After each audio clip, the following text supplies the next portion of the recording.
The goddess of magic is missing. Her champions banished.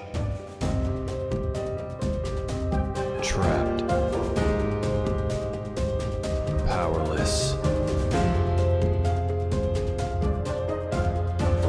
They must become worthy.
Hello everyone, welcome to Unbound. This is our 5th edition D&D campaign that uses adventures from Uncaged Anthology. Uncaged Anthology is a collection of stories that subvert tropes around mythological creatures and beings that are women. And I am joined here with a very beautiful, very awesome, fucking amazing cast. Welcome to Season 2, Episode 1. It has been a while. Yay! Yay! Oh my god, okay. Yeah. Shout out to our Patreons. Without your support, the stuff that we do here on the channel would not be possible. Thank you so much. Thank you so much, everyone, for all of your generosity leading up to the stream. Thank you so much for the hype train and all of the deck of many. We will get to that here very shortly.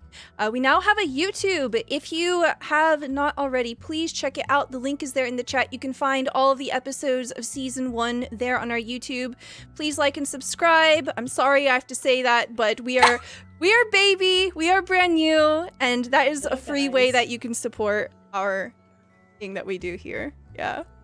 If you want to interact with this game, there are a couple of different ways you can do so. You can redeem channel points that you earn for free just by being here to grant a blessing, which is an advantage die to the player of your choice, including myself. Every 10 retweets, we're not doing that. No, we're not doing that. We can't do that. This one. Ixnay. There's too much going to be going on here. If you would like to add an element of fate to the narrative, every $10 guarantees a draw from the deck of many things to the player of your choice. We already have quite a few for that. We're going to just go ahead and jump right into things. And we're going to go around the room and reintroduce everyone that's at our table. Please tell us how you are, what's been going on. And we'll start off with the Lady May. Oh no, me. Oh, okay. Hi, I'm May. I haven't really been doing a whole lot, but Same. I'm excited. I'm excited to play now. And if you don't remember now, she's a tiny little halfling, not even 3 feet tall. She's a chef, likes to cook and bake all of your favorite things, and is more recently, latter half of season 1, now a Twilight Domain cleric. Woo! Yes. And Nell got a token refresh. So cute. Exciting. Next we have Giggly. Hello. I'm Giggly. And I'm very rusty at this stuff right now. I've just been streaming here and there. We just started The Witcher. I've never played any of them, so it's been great so far. Other than that, a whole lot of nothing. But if you don't remember Samara, she is a tiefling cleric, and you know, she's into all sorts of shenanigans and all that fun stuff. She has her little pet dragon named Blueberry. She has a fish, a ruby fish named Finley. She has a bunch of things, so. A shark named Bitey. Yeah. Yep. bunch of different things. Awesome. Thank you. Next, we have Bravo. I'm so excited to be back. I miss you guys so much. I have been over at the Money Hall. Me and Nikki have been streaming pretty consistently. I've been playing a lot of Dark Souls 3, and it's been kicking my full ass. So that's what we are doing recently. The entire ass? My whole ass into my soul. Like, we got to the point where I realized we had an hour left to stream, and Nikki goes, "Do you want to play a different game?" And I was like, "Yes!"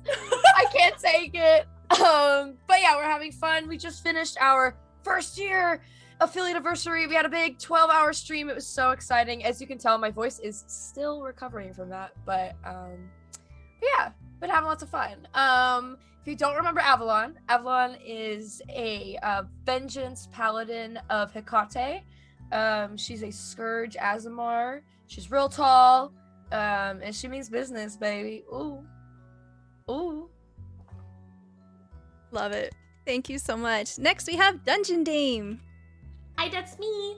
I've been doing quite a lot since we've been doing this. I bought a house, so, that's a thing that happened in between last season and now. And I've also started streaming on my channel again, so that's been fun. We were playing The Forest last night, and it was very spooky. I did like it, but I did like it at the same time, so good times. That game's so good. It's so scary. There's a lot more gore than I was expecting. Yeah. I was like, okay. But I'm playing Alaris, if you don't remember her. She's a changeling ranger who has recently picked up some new tricks. I will talk about those a little bit further in stream, but she has now multi-classed. She also has a little raccoon friend named Quickfoot. Yes. Woo! Can't wait. Thank you so much. And last but certainly not least, we have several big eggs. New username. Woo! Hi guys, my name is EJ. That's one big egg or several big eggs, depending on the amount of eggs. What has been going on? I graduated college. That's fun. Technically during the time that we were off, whatever. But other than that, nothing. And if you guys don't remember Adon, they are a little bit bigger. They grew up a little bit. They are still a little artificer, Earth Genasi artificer, who has just been, working and tinkering over the last few years. So that's it. Excellent. Thank you so much. We're going to be stealing a little thing from my friend Emma Panada, who is a Patreon here. We're going to be playing a little game here as we start just decking out these cards. We have in front of us each a die 4. Okay, we're gonna play a little mini game as we're kind of easing into this. Oh man, I did not think this through. Okay, the name of the game, we're gonna stick these to our forehead. If you lick it, press it to your forehead, it will stick to your forehead. The person who manages to keep it on their forehead the longest can keep the die 4 and use it at any point during the game. You're This is joking. a fun game. That's I so love this fun. What game. the heck? So you lick it, and you stick it on. Oh, I don't think I did that securely. Nope. Oh, God. All right, here we go. All right, we've got some deck of many draws. We have 2 for EJ. Please tell me when to stop. Stop. And then Okay. stop again, immediately. Okay. Oh. Top 2. Okay. Next we have Alaris. You have 1 draw. Stop. Okay. Avalon, you have 2. Stop. Okay. Stop. Damn, y'all got Samara, a good time. What the fuck? Mine fell off immediately. you Stop. have 2. Oh. Okay. 1 more. Stop. Okay. And Nell, you have 2. Stop. Okay. And 1 more. Stop. Okay. Jeez. Damn, what the This hell? is nutty. Okay. Can't touch that. Okay.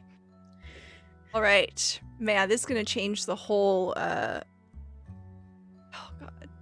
This was questionable decision making. All right, we're changing the mood here. as we ease into our story. Grief begins as a breaking world, place once brilliant with magic, made cold and barren. Grief is poison, slow ache and burn of 1,000 things unsaid, 1,000 soft goodbyes. Grief is a shadow with weight, sky without stars. It is consuming, it is maddening, it is numbing. But at the end of it all, grief comes a door. We are going to be starting this game with a couple of things. I'm going to be giving a handout to all of my players right now. It is called The Changed World. Global modifiers are in effect until I say so. The very first one is called A Sky Without Stars. One by one, over the last 2 years, every single star in the night sky has vanished. There are suns, there are moons. The stars have slowly died out, and there are no more. The second modifier will be called Nightfall. Though actual time does not seem to have been influenced, there is a subtle, suppressive, blanketing aura that makes nights feel longer, lonelier. The very last one is called Errant Magic. It seems that the general nature of magic has been influenced by the death of the goddess of magic, Hecate. Every time a magical effect is used, roll a 1d100 on the secret errant magic table. You will roll a 1d100 and I'll tell you what happens. Emotions now seem to heavily influence the general success of magic use and control.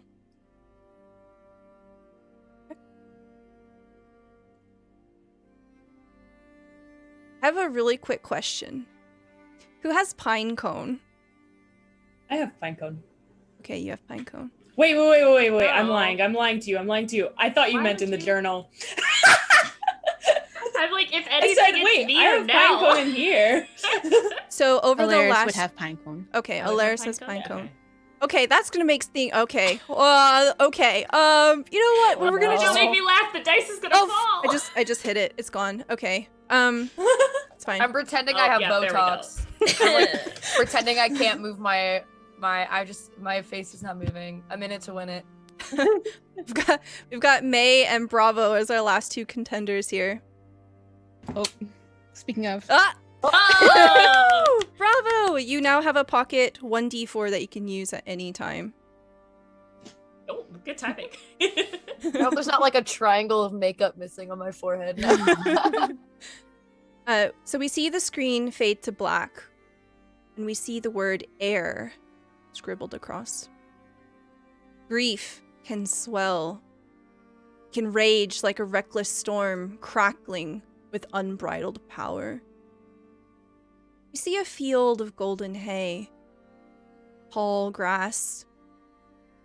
It moves subtly against a number of bodies that are moving through the night.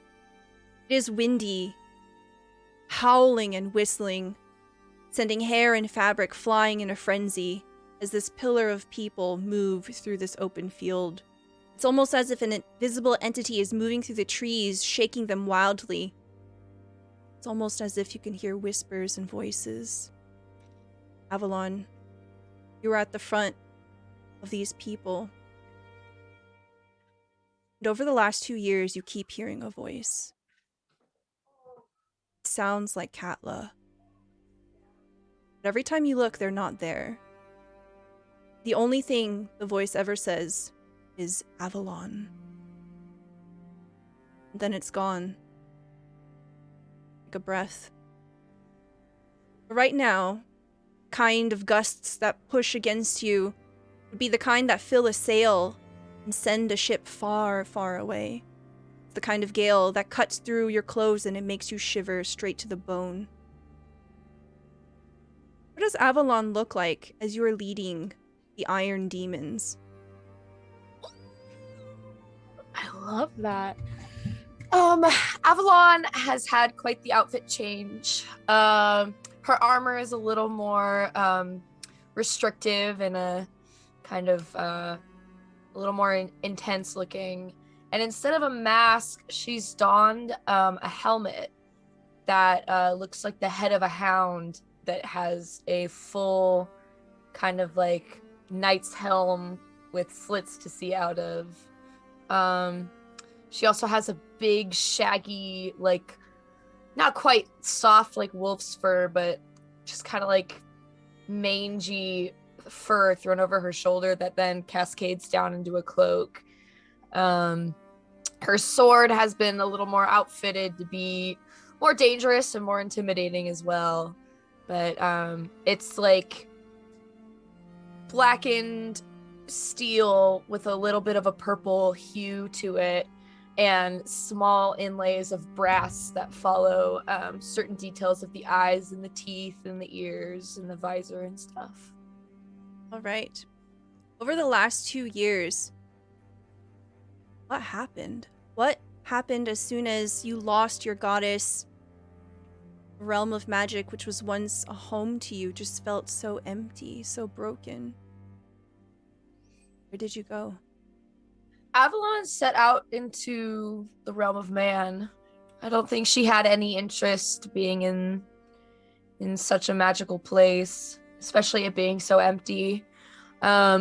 She sought out temples of Hades to destroy them and kill anyone within them. And at first it started out alone. This mission was kind of her own way to deal with things, but slowly more people started following her, whether it was for coin or for her own vigor. But yeah, that's what she's been doing for the past 2 years. Right. So the name Iron Demons would be familiar to you. You have a history with them. A long time ago, about 7 years, you met a bandit by the name of Malia. And in a weird twist of fate, you met the Iron Demons again. Your former leader, Malia, who had been the original person to slit Katla's throat and left Katla to die in your arms, they were nowhere to be found. What you found were a number of soldiers, warriors, that were without a leader. Slowly over time, they were converted, and they found something in you that they could not find anywhere else. However, in your blind rage, seeking out these worshippers of Hades, trying to stomp out any evidence, any trail of the god that had perhaps deceived, perhaps led to the ruin, certainly did not help as much as they could have. Somehow they must have had a hand in this, but either way, they were the target of your wrath. But in your wrath, you've changed. You've forgotten things. You've drawn the Fool card. Oh no! What is something that Avalon does not remember anymore? I think that she would be very far gone and so tunnel visioned that she would kind of forget her happier times in the Grove. I think the grief has more replaced it with just the memory of loss of Hecate. So probably like something like one of her very happy missions that she did for Hecate. Just, I'd say the majority of her time in the Grove before meeting the group, she probably forgot. These kinder times are just absent. They don't visit you in the night anymore. This particular day, this windy day, you were moving through the field. You feel something crunch underfoot. You stop. file of soldiers behind you come to a halt. They look around, uneasy. You know that you are in enemy territory. There are worshippers of Hades nearby. They are on highest alert. As you look down, you find a small piece of wood. It seems to have been whittled by an inexperienced hand. You pick it up. Yeah. In your hand, you hold a small figurine. It seems someone has taken a block of wood and shaven it down so that it appears to be like a bear. The edges of it are quite rounded. It seems to be a very rotund wooden bear.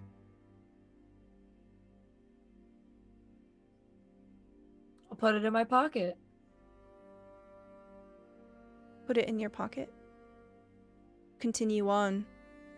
Eventually, Avalon, you find what you were looking for. You come upon a village. And you know that they are full of worshippers of Hades. What do you do? What does it look like? I'd probably send the majority of my people to surround the village and then all at once at the horn's call, move in. You leave any survivors?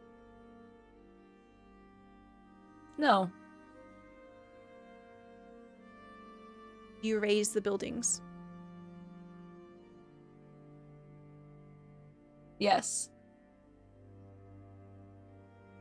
What was once here, it's ruined.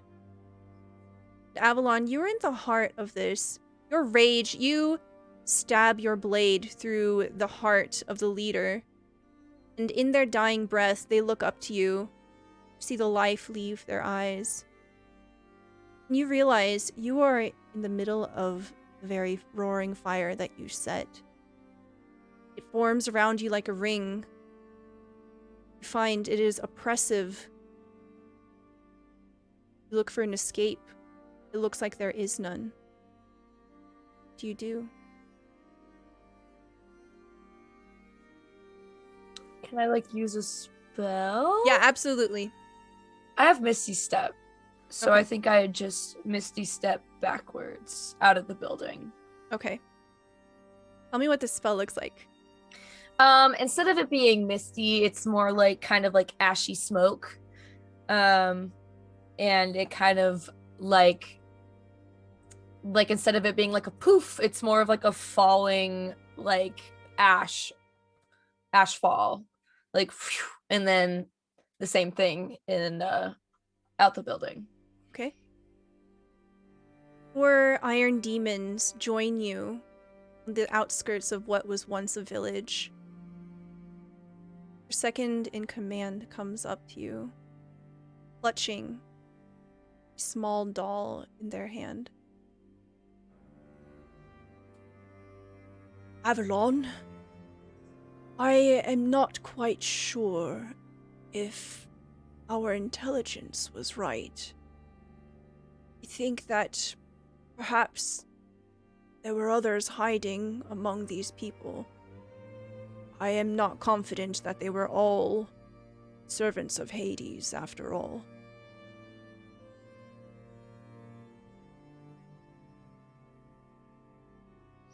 Avalon's not going to respond and just start moving everyone out. Second in command looks after you, and then barks over their shoulder, "Fall in! It's time to move on!" There's a solemn silence that follows. All anyone can hear, the boughs of trees shaking. Avalon, all you hear is your name whispered in Katla's voice. The screen fades to black. Next, you see the word Earth come onto the screen. Grief can be hard, unforgiving like stone. Dawn, things have changed for you. I believe you stayed near the moon door. Over time, the moon door is not as it once was. Polaris has left, and simple way to put it is that the door is open perpetually, and the other side has been anchored into the unseen city, which can be found in Caslin Woods. That part doesn't concern you. What concerns you is above. Moondor is now known as Moontown, and a few of the people that have stayed behind have developed it. There are a number of buildings now. There are a number of other people that have moved in. We see the camera swerve underneath Moontown. What do we see? As the camera pans down, you enter in through my old workshop, and in it you just see like my regular desk with all my leftover projects that have kind of been abandoned. And down in the corner of the room, the camera goes down this tunnel. It goes down way longer than you'd think that any normal tunnel, like the bottom of the island, should have bottomed out right now. But and then it starts winding around and twisting through a whole maze, a whole labyrinth underneath the moon door. All of it excavated. The walls are really crudely, none of it's like built, it's just dug up. And as you turn the corners, you kind of see just scraps of metal that I've dropped and forgotten about at some point. And eventually you guys, or the camera will reach the dawn. Probably working on something down there. They're accompanied by two little robots. One of them is a little less little, probably about human sized. And then the other one is a little mechanical bug that Adon keeps on their shoulder. Excellent. So a thing that has definitely influenced the tunnels underneath Moontown, plant life in the Moondor has flourished wildly under the care of Calypsa, the Dryad. During your tunneling, at one point, one of the major tunnel intersections partially collapsed, and a nearby tree tumbled through. It is long and lanky with broad, smooth, shiny leaves. It has a strong fragrance of spice. The tree did not actually seem to mind that had fallen through, and it's partially underground now. And you've discovered that the tree is quite chatty. Seems to have grown attached to you, and it likes to ask you about your day, and it reminds you to eat and drink whenever you pass by this intersection. It's really nice because the last time Adon probably only goes to the surface maybe once a week or something to get rations. Oh, hello there, Adon. Hello, mister. Did you eat today? Not yet. It's only 4 p.m. So I will. Oh, I have no perception of time being here underground, but I am very pleased to find that I have your company.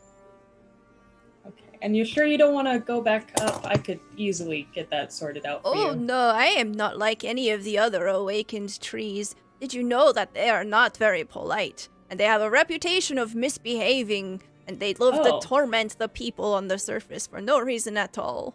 And you're not like that? No, I'm a very But you good stop tree. me every day. Is this not torment? The little twigs with the branches just kind of rustle, and you can tell that this is supposed to be some kind of a laugh. It just sounds like shimmying leaves, right? Okay. Well, I do have to go. This whole time I've just been like kind of with the clipboard in my hands, half paying attention. So you are working on something today, and can't quite put your finger on it. As you're working on your particular project, it goes completely wrong. Tell me what you're working on. Tell me what breaks. You have drawn the Talon card. For the last 2 years, unfortunately, Adon has been obsessed with getting back to the past where they had known Hecate was there. So Adon has been working on trying to make a time machine to no avail. And this is probably the closest they have gotten in the 2 years. Still not fully working, but as they're kind of trying to work out the last little tweaks, the last little problems with the machine, it just sputters out, and Adon cannot figure out why it is not working. You absolutely backfire on your plans, and you know that you've lost a ton of work, a ton of effort. However, you do remember that about a week ago, you found a crate. It was a very strange crate. And though you were very curious, I think Adon would probably have tried to open it immediately, but you get the sense that it would take you some time to open it, and you had other pressing matters. So you've kind of left it off to the side.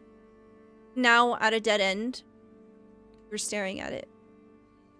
I kick it. I just kick the crate because I'm angry. And then if it doesn't open it, at my kick, then I go to is it locked? Can I pick the lock or just slide it open?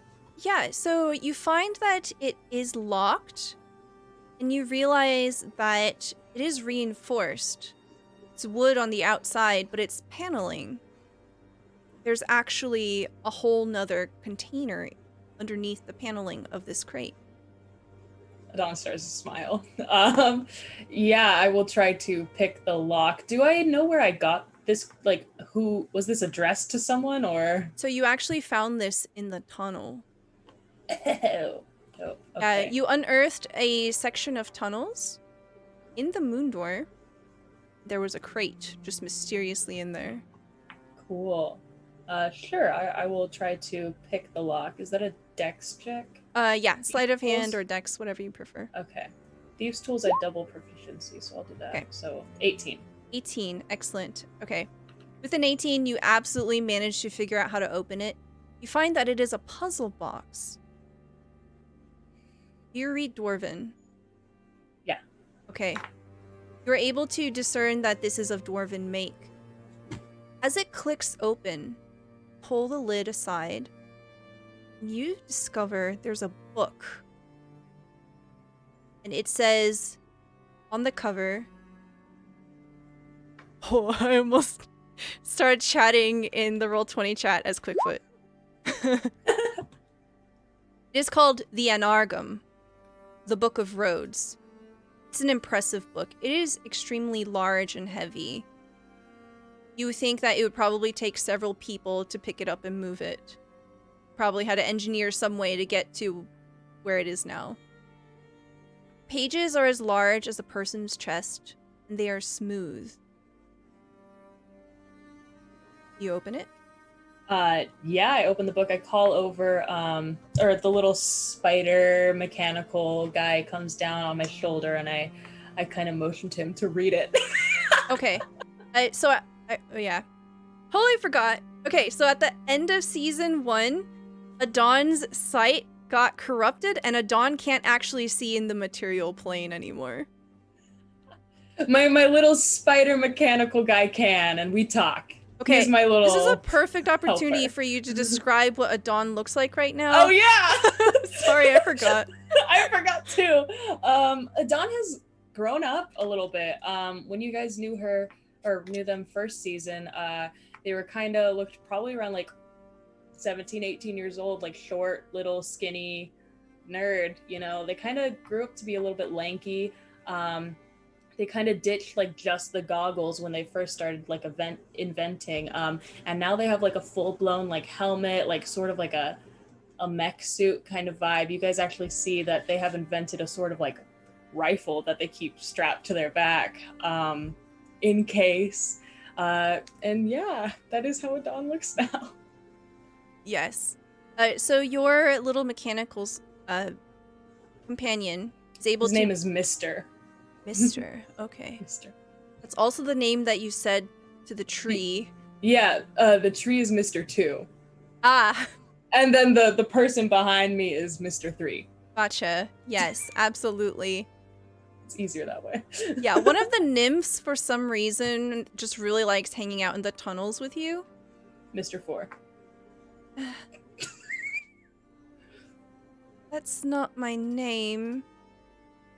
Sorry, I don't have your name written down. Can you? My name... I actually have it down as Mr. 4. That's okay. My name is Cersei. Oh, I remember. Yeah. Well, listen, I'm here because I want to help. I've got nothing else to do, and you seem to... I have a lot of stuff to do. I could use the help. Yeah.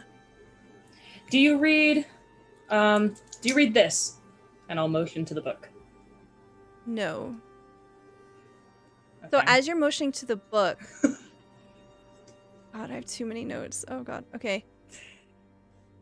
You see that the pages are smooth, completely gilded in golden paint from their face to spill over the edges. The covers of this book are bone white, as thick as a wrist. And when you look at the side of the book, however, you can see that a handful of pages towards the back are, instead of gold, color of coal, black and lackluster. I put on my gloves and I start to flip through it. Okay. You flip all the way to the back. Yeah. Okay. When you flip all the way to the back, you can see that the pages have been completely blackened. Can't read what used to be on there. I'm gonna cast detect magic. I'm gonna cast identify on it first. Okay. So what I do is I rotate one of the lenses of my goggles and then I motion for my little spider to do the same. And then he will help me. Okay. Excellent. So you definitely find out that the book is not magic whatsoever. Cool. However, it seems that this is some kind of Bible. Or an ancient race of dwarves. It talks about a religion to a god named Khazar. It says, near the beginning of all things, they believe that Khazar appointed one servant per day, as many as there are days in a year, and gave each one of them the task of building a Dane. And Building a what? Dane, D-A-I-N. And you seem to discern as you look through here that a Dane is a significant kind of road. They are generally special in some way, either architecturally impressive or complicated, or a landmark or geographically significant, like a highway or a bridge.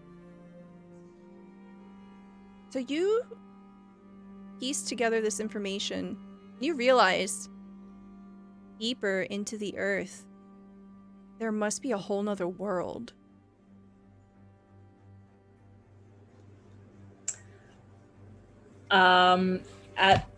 Realizing this, and knowing that my other invention is not gonna go anywhere else today, I'll say, okay, Mr. 4, Mr. 1 through 3, except for 2. Can you grab my tools? And then I will want to start digging. Cersei looks kind of unsure and just like gathers like an armful of stuff and then just goes to assist you. They absolutely don't seem to have any sort of idea what to do. They need a lot of direction, but they seem very willing to help. Oh, how nice. I write down a list for them. I write down the instructions. You seem to really appreciate that. Yeah.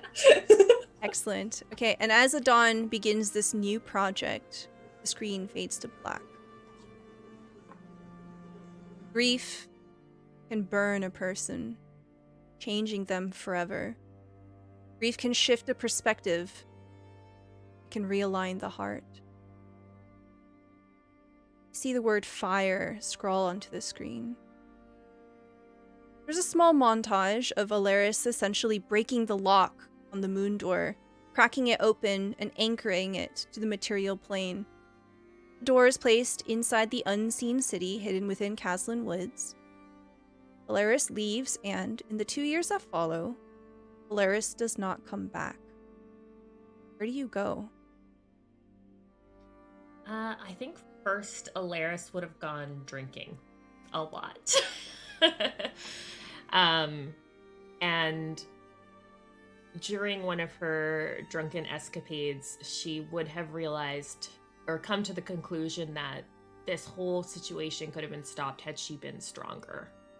So in that mindset, she would have gone searching out somebody stronger than herself, somebody who she thinks is stronger than Hecate, somebody who is stronger than oh my gosh, all of the god names are gone. Hades. She would have been looking for somebody that she thinks could lend her their strength so that she could be better. You spend quite a bit of time trying to seek out the other champions. And actually, you find a very distinct lack of them. Gila seems to be nowhere to be found. And you haven't seen Simus since Adon went underground. But you do find the bottom of a bottle, some dirty, nasty dive in Waterdeep, is a familiar face. As you look around, you spot Tamar Windbreaker, the hot, buff orc captain of the Second Wind, who you presume to be dead at the bottom of the ocean.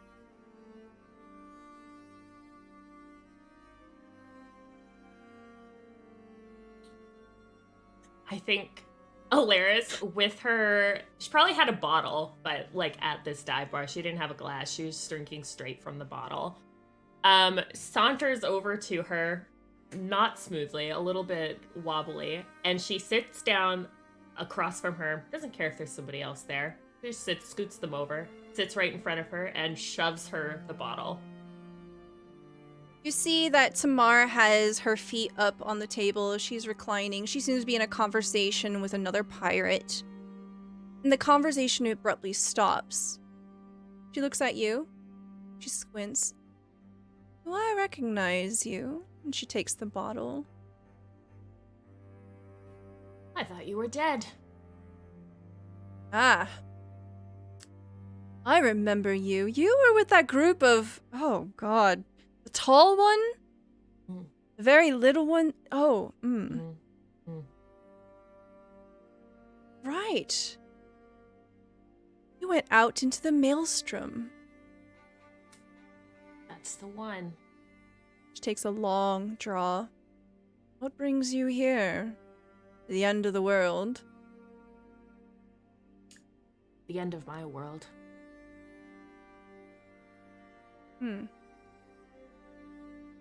Well, takes another long draw of it and then leans it over towards you.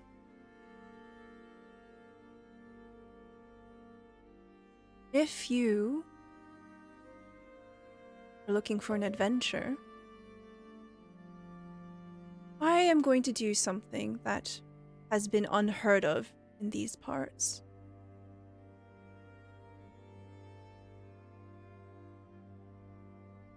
Does it involve getting on another ship? Yes, but we won't be sailing across any ocean. Thank God. Well, I don't seem to have much other purpose, so I could do for an adventure. What do you know about spelljammers? Not much, but they're magical, are they not? Yes. And she gesticulates wildly. Seems to be painting some kind of image in the air, though you can't see it. Imagine a ship that sails through clouds, through worlds, through time. I've heard of a place where there's a broken spelljammer. It's been abandoned, and it just needs a little bit of love. Presume this place is dangerous? Of Or you'd be course. there already. Of course. And she motions to the person that she was talking to go away. What was her name again? Alaris. It is a pleasure to meet you, Alaris. Pleasure's all mine. We see the screen fade to black. And we see a little montage of Alaris joining Tamar Windbreaker and a small crew. Go up into the mountains. And up in a tree, there's a broken ship, literally sundered in half.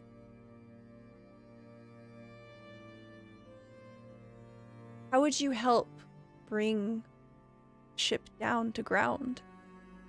Oh, God.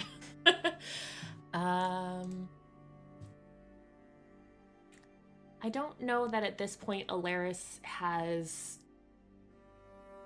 gotten any of her new tricks yet. So I think for her, I don't even know what I've got in her sheet anymore. You see Tamar like looking up, her hands on her hips, and she's like, violence is an answer here. Are we chopping down trees? We could, or burn them, or I don't. Do you have a more graceful idea? Well, I don't know that burning the trees is the correct response. We might burn the ship. Ah, the ship won't burn. If that's a real spelljammer, it will be nigh unbreakable. Well, that seems like the fastest way to find out if it's legitimate. That's what I was thinking. Set it on fire. Set it all on fire. The forest burns. You discover that Tamar is a very excitable person. She is completely passionate about it. And she actually seems to kind of have a bit of reckless abandon when it comes to this mission. You find the ship does not burn. It comes crumbling down as the trees and the forest around you are burnt to a crisp. You see animals scurrying away, their home destroyed, your mark left on this swath of earth. And there's now a ship. And there's now a crew. And you begin to work on building this spelljammer back to its former glory. See a montage of the work being done. A wizard is brought through. People are paid handsomely. Find that Tamar has a strange amount of wealth. There is a bag of holding on her hip, and it almost seems endless. Coins, the gems that she pulls out. Perhaps at the bottom of the ocean, she discovered something that you had not.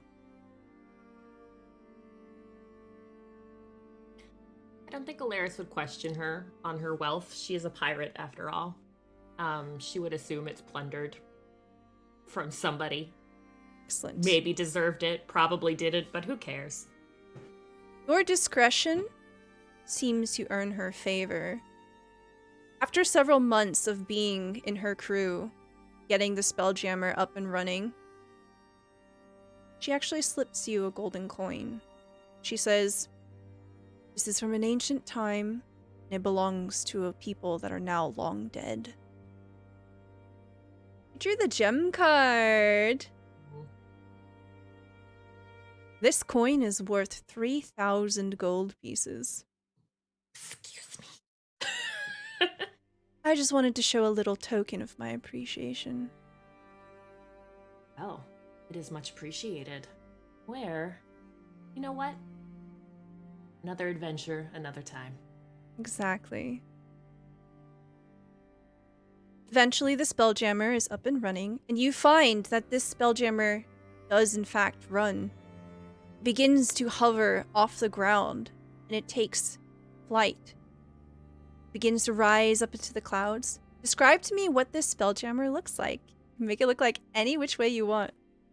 Oh, man. Okay, so it is 100% a pure black ship at this point. Black sails, black wood. The, I don't know what you call them. The lady that's at the front of the boat. Masthead. That one It's a resemblance of Hecate, but like a young, like in her prime Hecate. The sails have moons and stars on them as their emblem. And they're kind of like a metallic sheen to them. Like the light catches them and they sparkle. Okay. Excellent. I love it.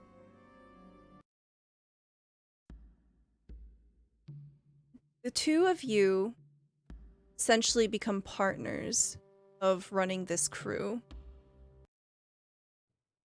Song is not chaotic enough. Try that. You wink between worlds. You wink between times and spaces. It's really hard to keep track as you join Tamar's group. Some places you do a little bit of raiding. Some places it's just a bit of theft. No one gets hurt. You amass quite a wealth. You find great adventure. You fight interesting monsters. You go to unique places. There is one point where things go not as quite as they're planned. What does it look like as Alaris activates the Spelljammer's jump? She's gotten more subtle with her spell casting maneuvers. Less frantic. I think what happens when she activates it is she traces a rune on the wheel of the ship in the center, and it's a rune that resembles a door, similar to the moon door. She pulls from that idea of magic, and it almost opens a moon door for them, and they zip through it and pop up wherever else they would normally arrive. Okay. So the plan is to appear on the other side, and it should be right above a mountain chain. There's a fortress there, mostly unprotected. There's a wealth just waiting to be secured. When you pop out on the other side, you see infinite blackness all around you. You find your skin beginning to freeze. It almost feels as if your breath is being sucked away from you. It's almost as if you're in a vacuum.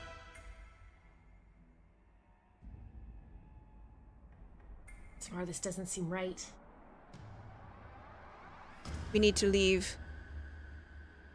This is the ink. We need to leave. Quickly. Alaris will try opening up another jump for the Spelljammer. That's Okay. the word. Absolutely. You immediately activate it and you wink away. And for a split second, you turn to look off the starboard bow. And you see... The first thing is you feel sudden heat. Very quickly, the most overwhelming thing becomes a noise. There's a sound that you've never heard before. A deeply hungering sound. A long, low growl of something terrible and immense. You see what looks like red lightning cracking open in this infinite darkness. It's some kind of void. You're in a void. And something's trying to break through. It's like glass crunching, but it's right in your ear, and you can feel it. It's so intense, it almost feels as if your bones are crunching. And then you pop through, and you reappear somewhere in Faerun. Tamar, where was that? What is the ink? It's a place of death. Cannot survive there for more than 30 seconds. We're lucky that we managed to escape.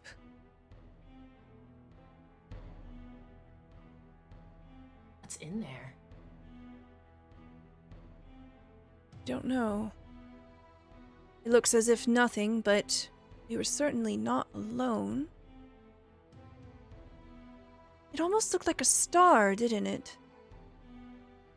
Bright and hot.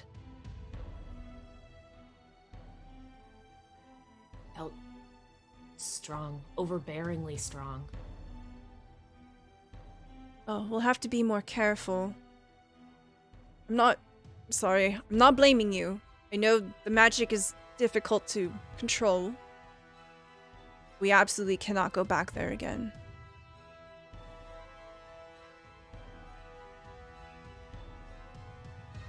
Maybe you shouldn't.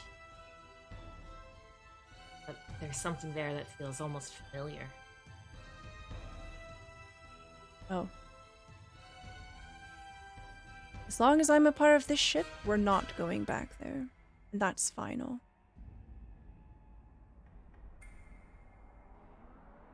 There's, we'll go and ponder. All right. Okay. Yep. That. Screen fades to black. Grief can be soft, quiet, and lonely like rain. Water comes across the screen. Samara, you went north towards Luskin. Can't remember exactly how you got there. You came across a place and later learned it was called Hale Harbor. It's an old seaside fortress that was probably once abandoned and eventually became the home of a group of new people. It's very quiet in Hale Harbor. There are long, lonely halls that give its inhabitants plenty of space to think, to feel. It became very clear to you right away that the people who were here were squatters of some kind. But they made something out of the old bones of this place. A sanctuary. They don't talk much. They share firewood, food, and shelter. Hale Harbor sits right by the coast, and there's a lovely path down towards the ocean and a cliffside nearby that looks over it. What do you do after you leave the moon door and you don't come back?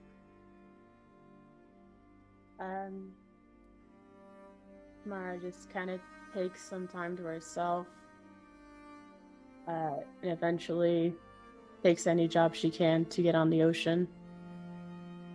Okay. You find that Luskin is not far away. You see that there are, in the distance, ships coming in and out of the port. The people in Luskin are not interested in Hale Harbor. No one ever visits Hale Harbor. The town of Luskin itself is quite rough. The crime rate is pretty high, and there's a lot of unsavory folk there.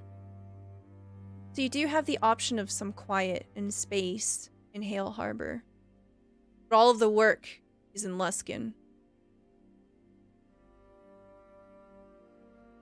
What kind of jobs do you end up picking up? Anything that can keep her mind off of what's been tearing her apart. Okay. You find that there is shipwright work. You are able to work on, God, I don't know, boat shit. Put wax on the side of boats or something to like seal them. I think that's a thing. Like we see Samara like rolling up like their sleeves and you're just like cutting wood. I don't know. That's good. Yeah, you want to do some boat shit? Okay, cool. You do boat shit. Alright. Back in Hale Harbor, though, sometimes you go to the beach just to have a quiet moment to yourself. When you look up to the cliff, you can see that one of the people that lives in Hale Harbor with you, a gray tiefling that you know to be named Ensiren, they meditate on the cliff. He is broad and muscular, a mountain of a being. There's something distant, quiet, and aloof about him. He seems to focus mostly on keeping Hale Harbor supplied. He seems to prefer being alone. This particular day, it's raining. It's quite cold here in Hale Harbor when it rains. the cold never really bothered you.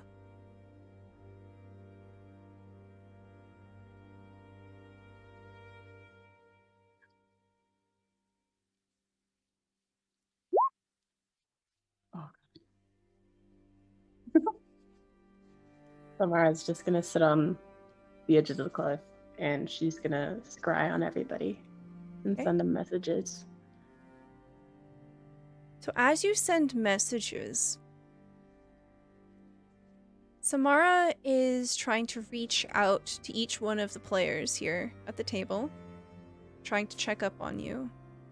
Do any of you respond? I would respond. To be clear, when she's sending these, she's not really expecting anything back. She's hoping, but she understands. She just wants more or less to make sure you are okay and you are alive. Adon responds with 2 words, and every time it's just checking in, and that's it. I think if any of the messages came through while Alaris was in her cups, per se, she would have responded, but if she was sober, she probably wouldn't have. Nothing from now. Avalon wouldn't respond either. All right. Samara, you find that Siren seems to grow an interest in you over time. On this particular day, Siren moves to sit next to you on the cliff. Normally, he stays back, meditates in silence, giving you plenty of space. He looks out towards the ocean beside you.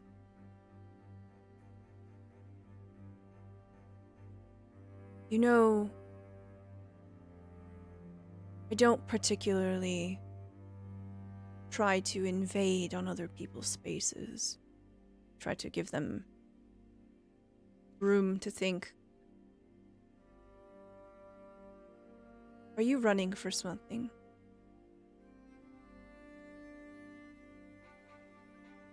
Myself? Ah. I know all about that. Thing about running away from yourself is you're always going to catch up.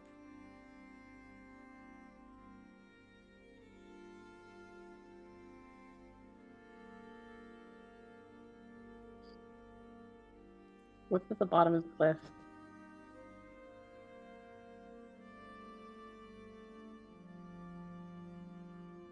The ocean has a way of making you feel small, doesn't it? It's not necessarily a bad thing. Just realize it's vast. You're a part of something bigger.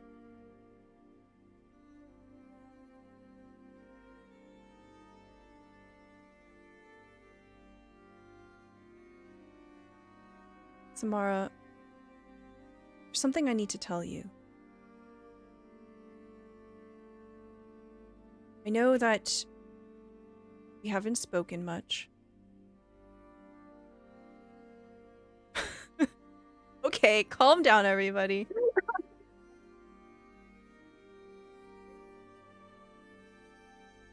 But out of the people who live here in Hale Harbor, you might be the only one that can help. I'm running from something too. And I fear that it might catch up to me. This is a sacred place. I don't want to bring my demons here.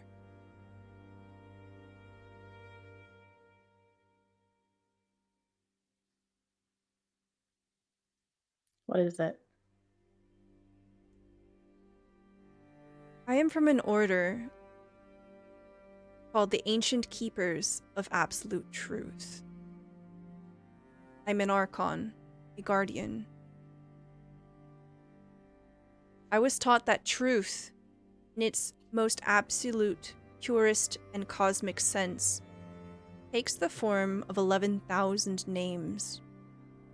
It is unfathomable for any person to memorize them all, but I carry with me 4 of the most important.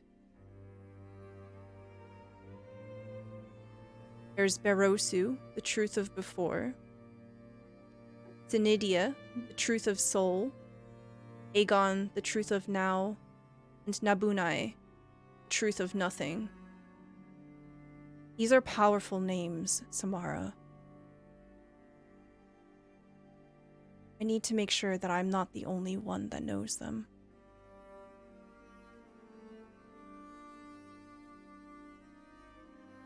She's just gonna look out towards the ocean and nod her head.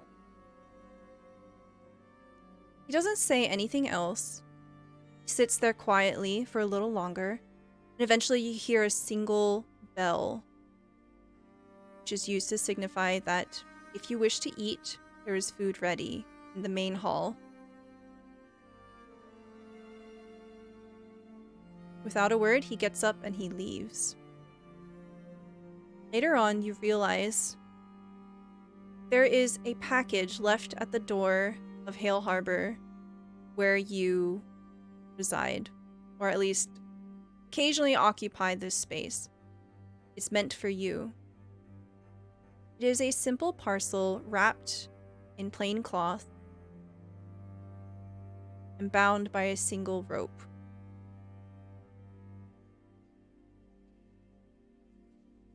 I'll cut the rope. You open it and you find a book. On its cover it says, "The 7 Histories of the 3 Kingdoms." It looks like just a plain old history book. There seems to be stains on it. The spine of it seems real worn. It smells of old leather. You open it.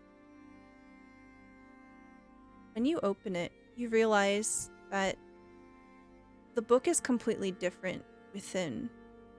Pages begin to glow, and you get a scent that you haven't experienced in quite a while. It smells like divinity. This book reeks of divinity. When you look at the pages, you discover something else. There are no words here.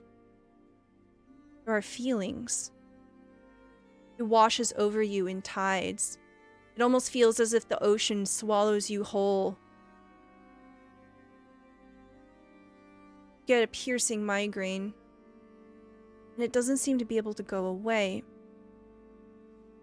You learn that these names that have been spoken out loud to you, they are so profound and complicated they could be more easily understood in the conceptualization that they are living laws.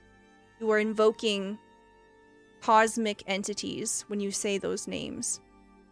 Rules in which all the universes were made in such a capacity and function that they, in an extremely crude and naive sense, could be considered beings of great power.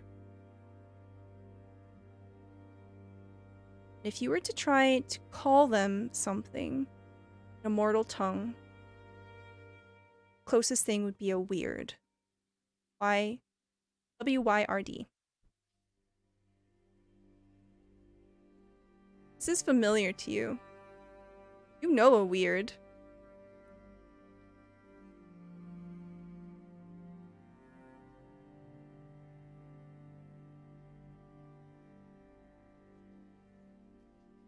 She's gonna close the book.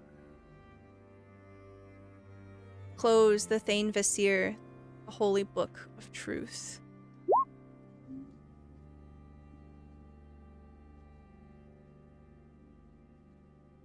It's really hard to understand what this is or how it works. You have a lead. It's associated with weirds, and you know one. And you know where to find them.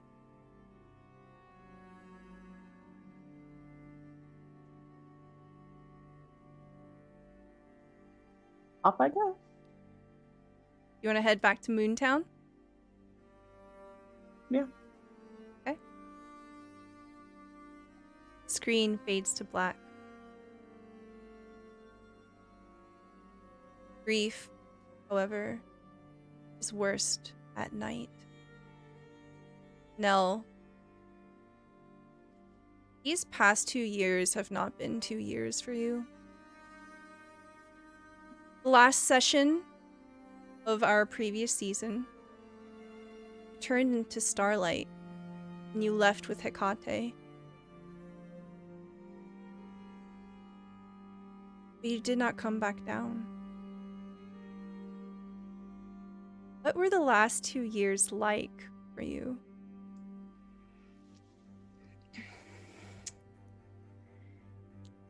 It's hard to put into words.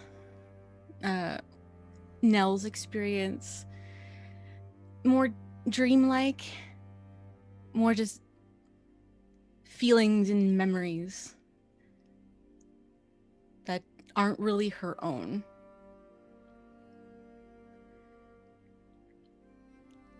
And she doesn't feel time passing, but at the same time she does.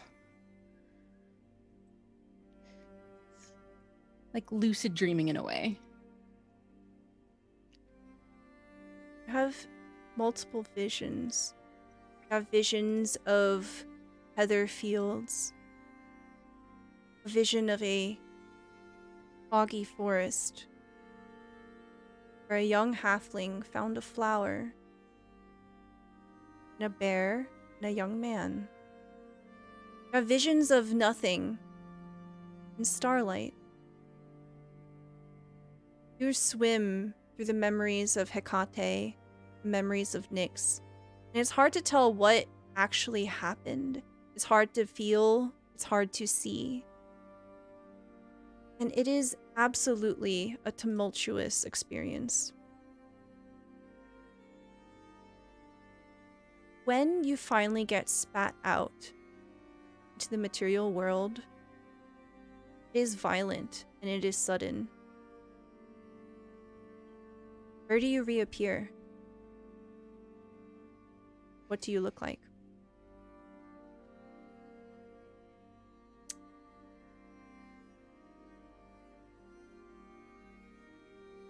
I'm not sure if she would know where exactly she would have been spat back out, or if she's even aware where she is.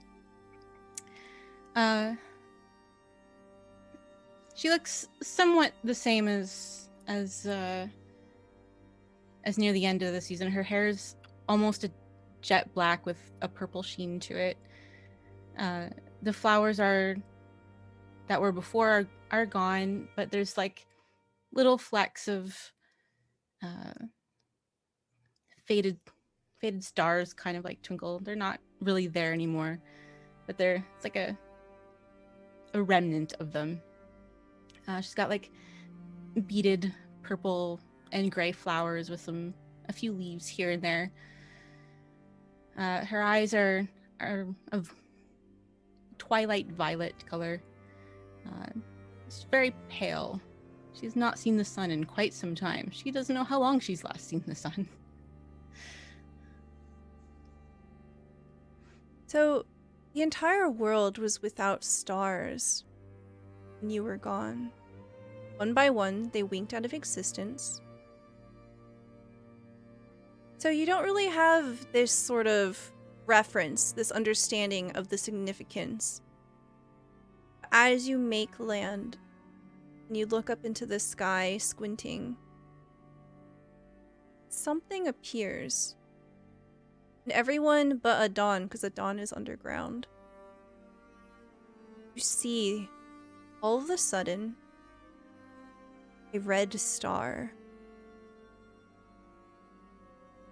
It is so bright, burning intensely that you can see it in the day.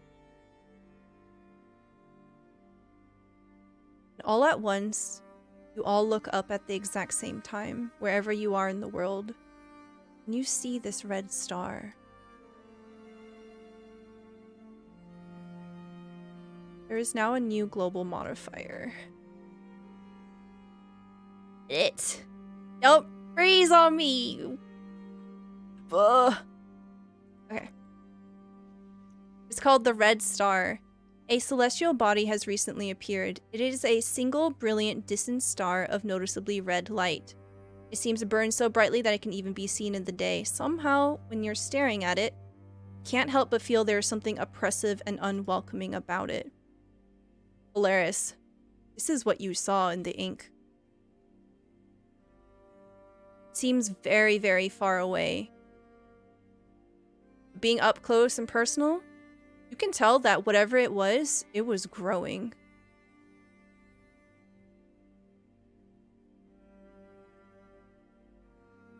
Tamara, is that the same thing? Tamara goes pale. Yeah, I think it is. We didn't let it out, did we? I don't think so. This is why we don't go to the ink. Fuck.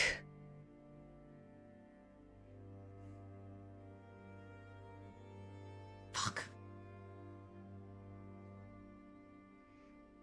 There's nothing we can do about it, right? This isn't our problem, right?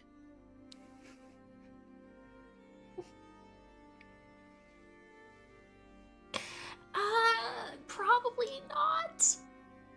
She'll look very guilty. This is gonna be fine, right? Oh yeah, totally. Scary orb in the sky that was literally just in the dimension that we were just in. Not our problem, not our fault whatsoever. It's gonna be fine. I'm just going to... And Tamar reaches up to a shutter inside the ship and just closes it.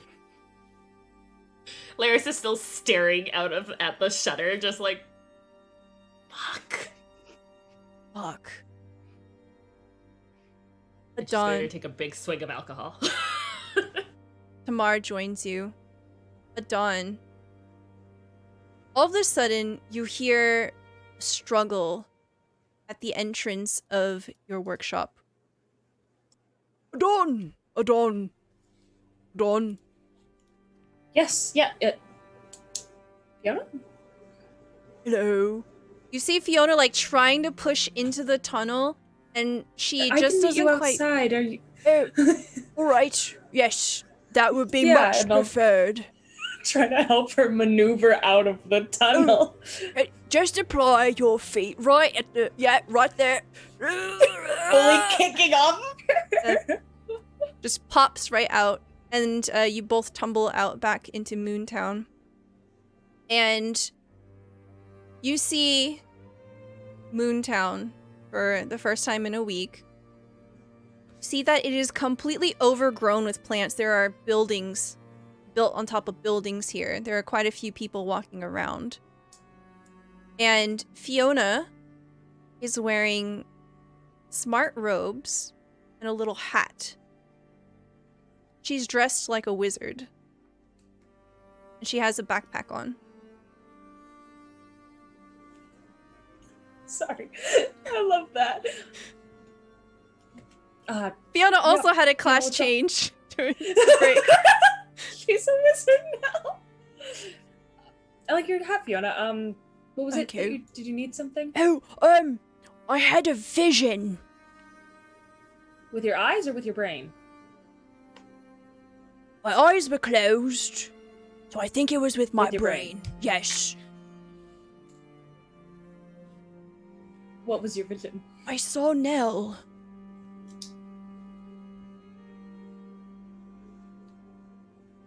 Oh, okay. Oh, okay. You know Old Nell or Stardust? No. Nell. Miss Nell, as she was for Moontown. What was she doing in your vision? Adon is writing all this down. She appeared out of nothing. When you say that your eyes were closed, were you also asleep? Maybe. I was in the back of a caravan. You see, I had just finished my monthly visit to the Honeywise family. Oh, I have another sweater for you, by the way. Thank you. Yes. Stained the other one. And I had a vision. Okay. Give me more details. What was around her? When exactly did this happen? Right. And then Fiona begins to focus very hard on trying to give you more specific details. And you can surmise a location. Go ahead and roll me investigation. Let's see how much information you're able to surmise. I lost my expertise. Oh, I don't have plus 11 investigation anymore. Save. 25. Oh my god. Okay. I'm okay. You're okay. Yeah. You look at a map. You know exactly where this is. That landmark that Fiona described, that's right there. Nell got spat out right there. I can't message them or anything. Okay, Fiona, well, do you want to see Nell? Yes! That has been my quest! I have been for the last 2 years trying to find Miss Nell. Okay, let's go then.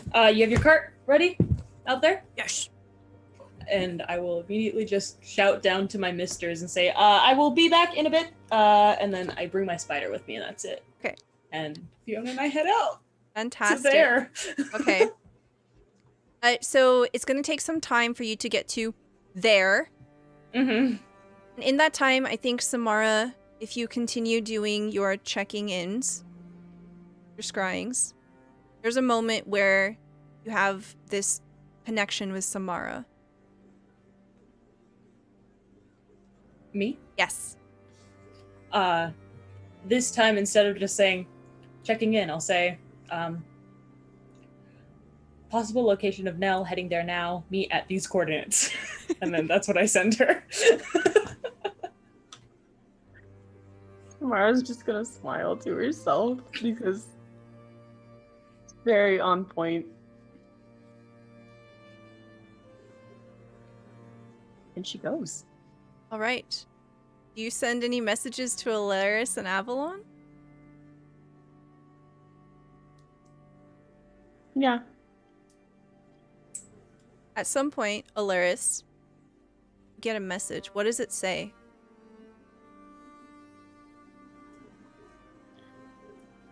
I've been told that Nell is Earthside now. I was told to meet at these quadrants. Hope to see you there.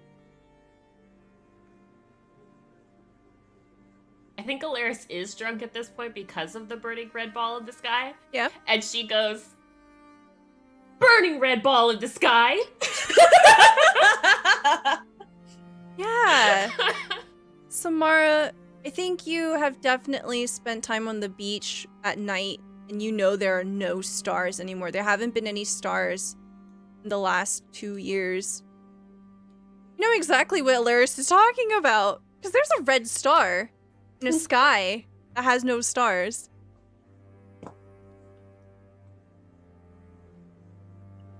You saw it too? I sent her another message. Just texting back and forth. She's gonna very lightly whisper it, check to see if Tamara's watching. Be like, I think I brought it here. No. Roll me a stealth check at disadvantage, because you're drunk. Because I'm drunk? Yeah, that sounds good. Oh, that's the opposite of opening a character sheet. That's closing a character sheet. Alaris is like, no. Wow, that's fine, a hang 20. Oh, Damn. Hey. Wow. Good job. Okay. Heck yeah. Sophie. Yeah, I think Tamara is definitely drunk too. Does not register this.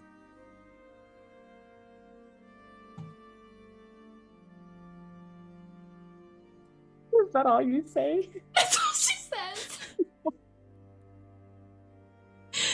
All right, Alaris, you wake up the next day and you have these coordinates burned into your mind. You still remember Samara's message. Awesome. Yeah, she'll let Tamara know. So you find that Tamar is incapacitated, completely knocked out, just completely drunk, right? Still drunk, but by the time you wake up. You know how to drive this ship. Yeah, I think she's just gonna tuck her in. Give her a nice little pat on the head, and she's just gonna go up and drive the ship to the coordinates. Okay. Do you want to take anyone with you? On the boat. Oh, I figured we were on the boat sleeping. No. Am I stealing the ship? Oh, it's up to you. It's up to you. It's up to you. Wouldn't be the first time. Throwback to episode 1 where Alaris crashed a ship. I think Alaris is gonna write a note for Tamara. Okay. She's like, we'll be back soon. I hope. Just like next to her on her pillow, and she's gonna go take the ship by herself. She don't care. She's like, I just have to drive it. It's fine. I know how to do this. So Quickfoot is like latched onto the wheel, and you cast your rune, and whoosh, the spelljammer disappears. Yep. I also have Pinecone. Yeah, I forgot about that. So 2 years have passed. Pinecone used to be about the size of a cat. Pinecone is not that size anymore. No. Pinecone is the size of a horse now.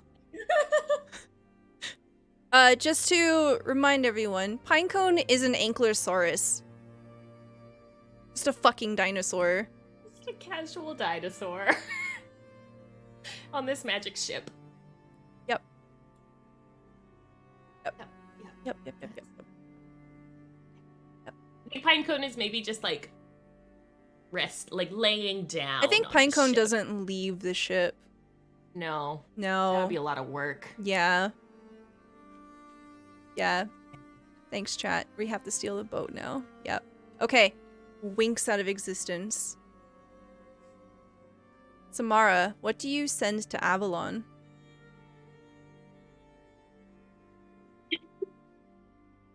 Well, I mean, considering that she hasn't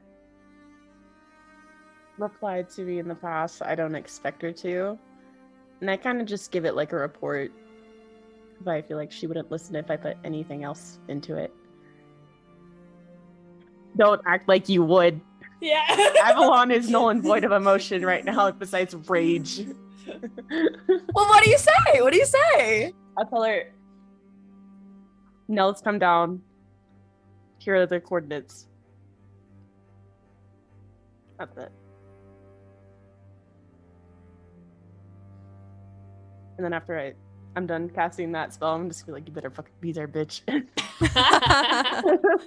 Well, I hope Nell's there. I said possible Nell. So she wouldn't respond, but Avalon, it's probably like middle of the night, right? For aesthetic reasons. Middle of the night. So it's the middle of the night. There are no stars, but there's a single red star. Wakey wakey. Yeah, I've seen that star. Yeah. I haven't really paid attention to it. Okay. Avalon can only handle so much right now. Okay. Yeah. But hearing that Nell is here, I think Avalon would grab a horse and just kind of gear up for a long travel alone. And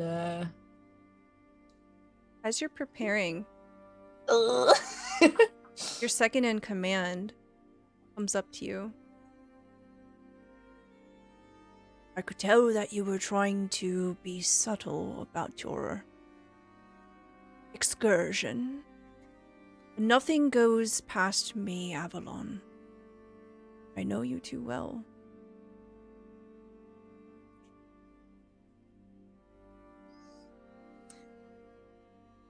Take care of the boys for me.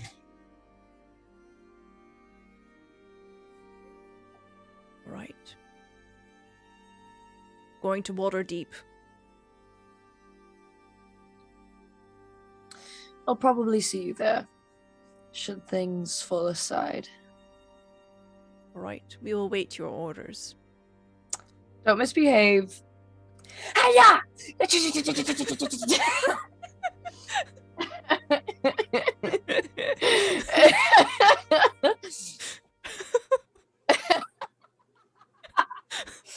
Okay.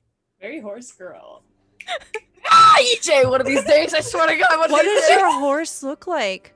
Oh, you ready for this? I'm so ready. Big black Frisian. So those really big draft horses with the long black mane and the feathers on the feet. I like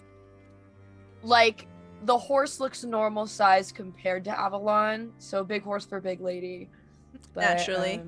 Yeah, kind of like lightly armored, like on the, face and the chest.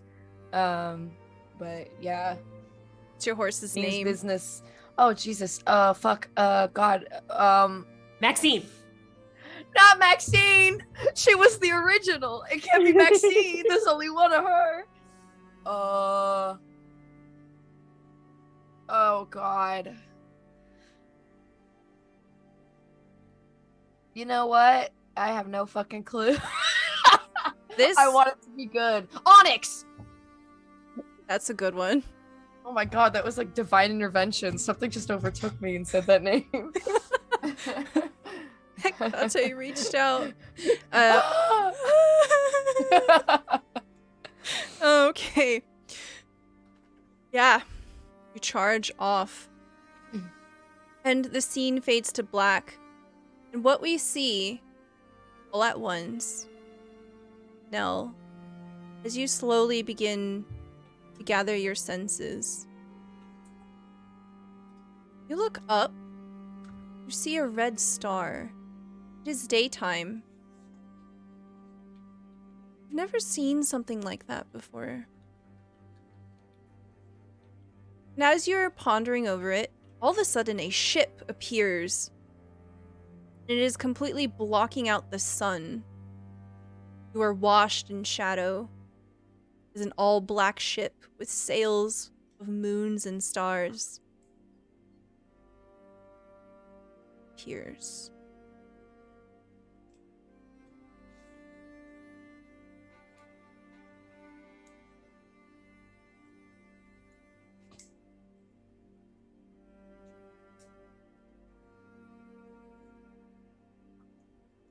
She's just like staring, like, trying to like put together floating ship in her mind.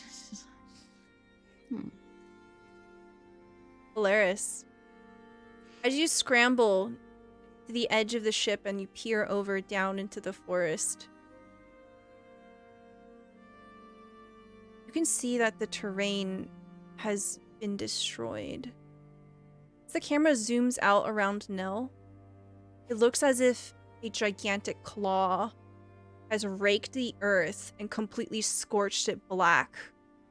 And in the very palm is Nell.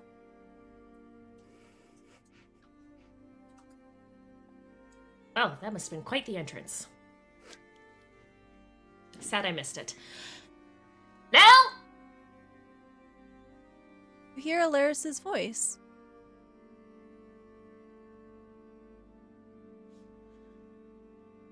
Alaris? Oh, good, you're conscious. Up on the ship.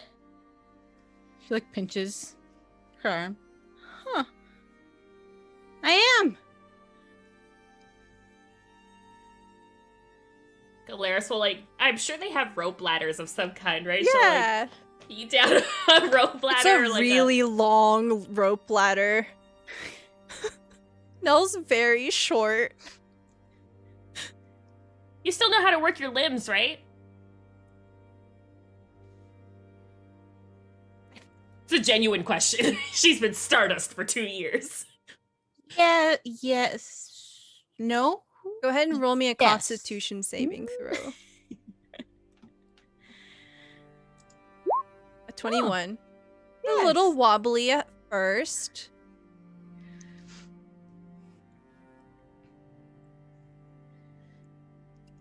I have to climb the whole thing? I mean, I can't bring the boat down too far.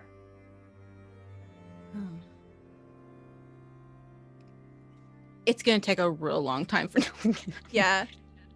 Okay, as Nell starts Very to slowly. climb, Alaris is helping pull up the ladder as she's climbing, try to make it a as little you're starting shorter. to climb, the wagon slowly bops along. Fiona is singing as she's driving the wagon. Hi ho, here we go. We're on an adventure. I love adventure. I am a wizard. Have earplugs in. Ho ho ho.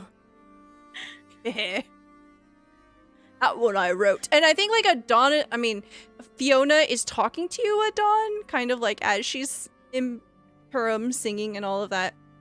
And then all of a sudden, whoa, pulls on the reins. The wagon comes to a halt. What is that? See a ship flying in the air.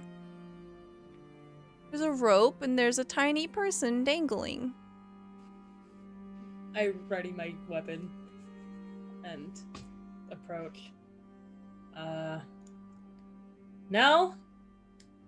And I'll kind of take in my surroundings of the scorched earth. Are you alone? Dawn? Alaris is in the ship. Do we Why? come up or come down? Hi, Dawn.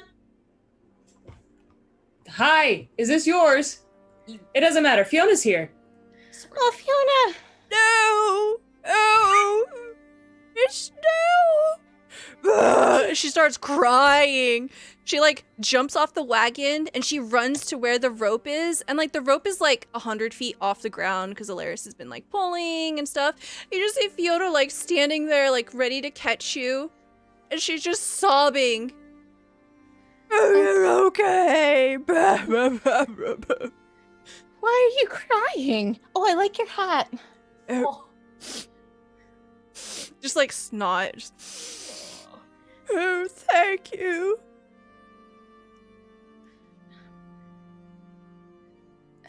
Can we go down the lat? I think we need to go the other way now.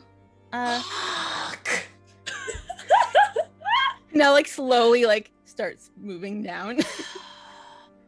Alaris starts letting the ladder down.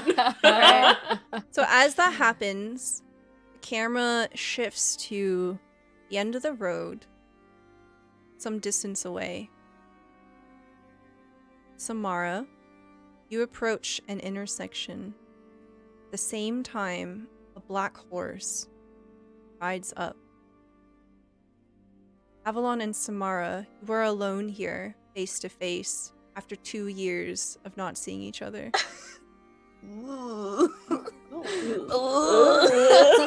After Avalon ghosted all of her messages. Oh gosh. Oh, it's fine, because I don't think she would know that I've been scrying on her. Would I? No, Avalon wouldn't be paying attention. Avalon's been hearing voices. I think you have to make like an intelligence save or something. Avalon wouldn't even need to because Avalon's been. There's too much going on. She's busy. She doesn't care. She's been scried on. It's no big deal.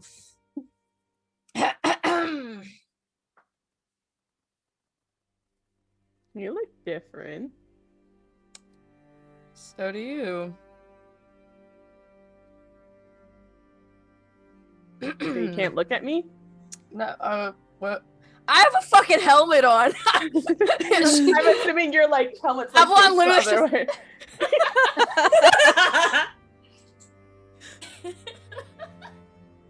Well, I received your message. I know you received them.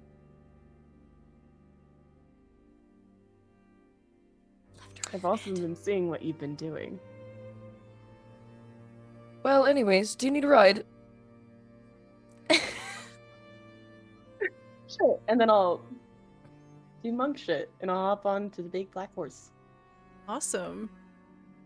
Samara, with dexterity and grace. Mounts the horse. But do you like get in front of Avalon or behind Avalon?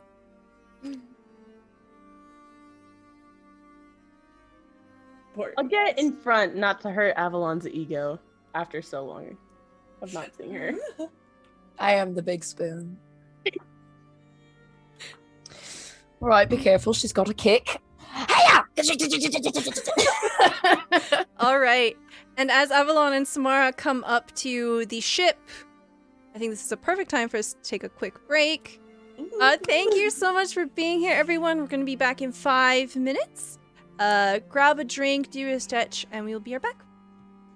Before we head right into it, we do have a few more card draws. Oh! Avalon. No! Please Please! stop. Hasn't she been through enough? Mm-mm. So. Okay. And then Samara, you have 2. Sorry, I know you just took a big bite of your snack. No, you're fine. Stop. Okay. And 1 more. I'm gonna die. Yeah. Stop. That deck looks so thin. Yeah, there are 5 cards left in the deck. Are you serious? Yeah, And they're all good, right? Did Nothing Nell bad pull has been ruin? pulled. That would pull ruin. Maybe. I don't know. That's like so Nell. Haha, me when I pull the ruin card. I feel like if she pulled Ruin though, like it would have happened when she reappeared as Stardust. You know, like just plummet to the ground, no clothes. She's like, She left her clothes in space. yeah. Her clothes were made of starlight, and there is no starlight here. No stars. No stars. All Except right. for the big one. Oh. Oh my god. The 5 cards that are left. All right. Should I just like dole these out? Yeah. Sure. Or we could all roll a d6. No, that won't Okay. count. Never mind. No, ignore me. Ignore me. Ignore me. I'm not right. All right. Dawn, pick a number 1 through 5. 1. Okay.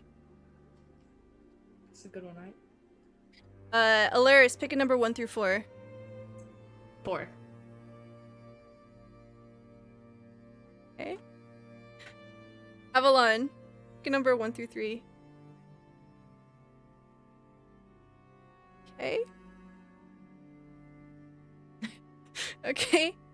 Samara, pick 1 or 2. 2. Okay. We're so fucked. You have 5 cards lined up, by the way. Oh my god. And the last Samara? Have pulled the whole deck Wow. today. Yep, there are Look at 0 that, cards look at that. left now. Jeez, what the heck? the heck? Okay. Capitalism. Yeah. Thank you so much, This Ludus. can looks so tiny in my hand. Avalon moment. Very good. Becoming Very Avalon moment. Hey.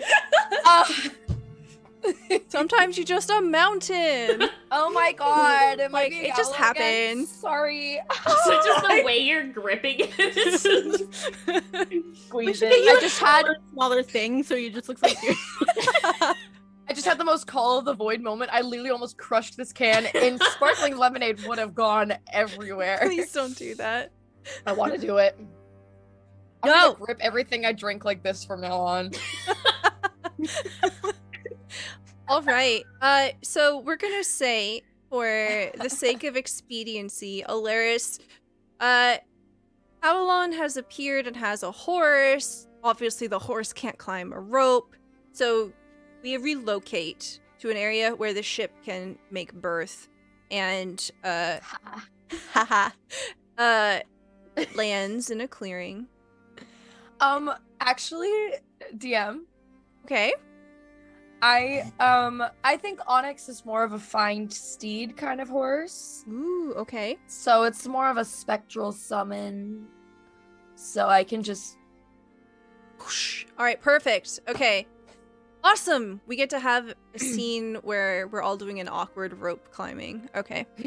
Oh god. So I think by the time that Avalon and Samara appear, we see Fiona trying to like struggle up the rope. We're still in that same spot. I'll say Nell is up. Dawn, where are you? Hearing more people approach, I'll kind of like pull my gun on them until they make their presence known that it's until they like approach closer and I can tell who it is. Okay, Who Dawn, the fuck are you? Kinda. you hear a horse, and then you sense Avalon and Samara. For the first time in 2 years. Lower my weapon. I say, "Hi, Samara. Avalon. Didn't think I'd be seeing you here." Avalon's just not gonna If you're respond. here for Nell, she's up there. Yeah, Avalon's gonna walk past the Dawn. All kind of when Samara walks up, I will go to hug Samara.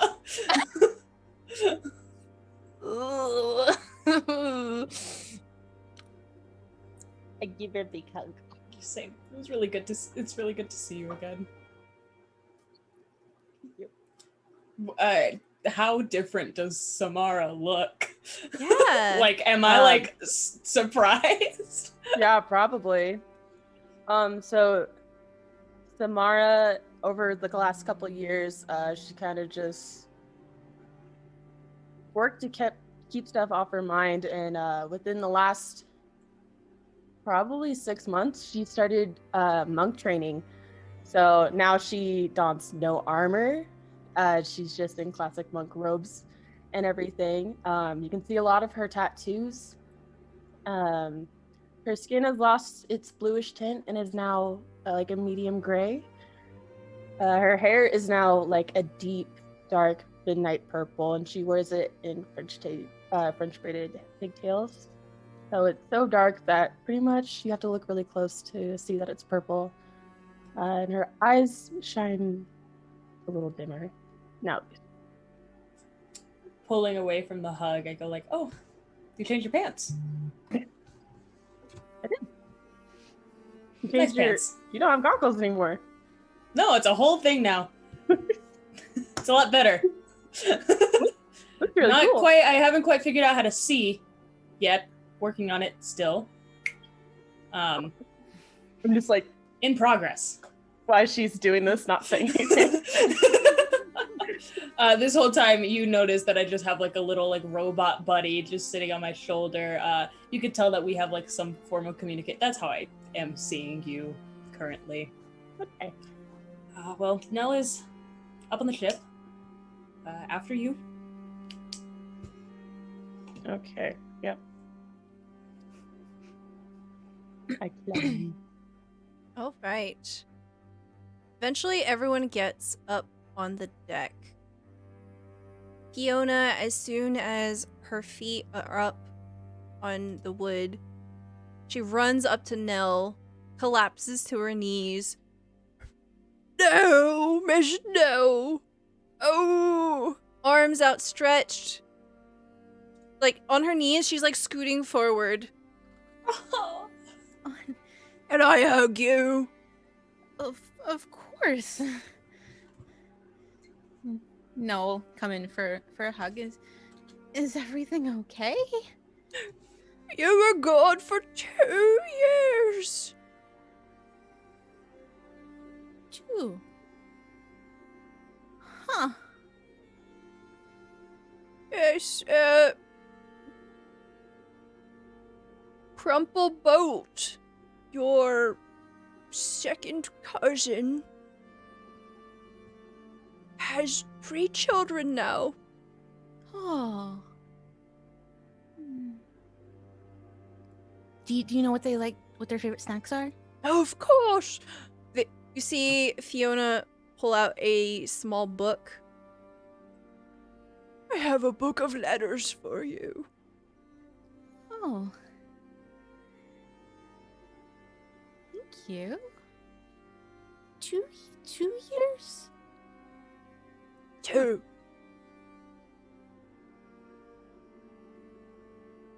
Interesting. She's kind of like slowly looks at the others like, Yeah.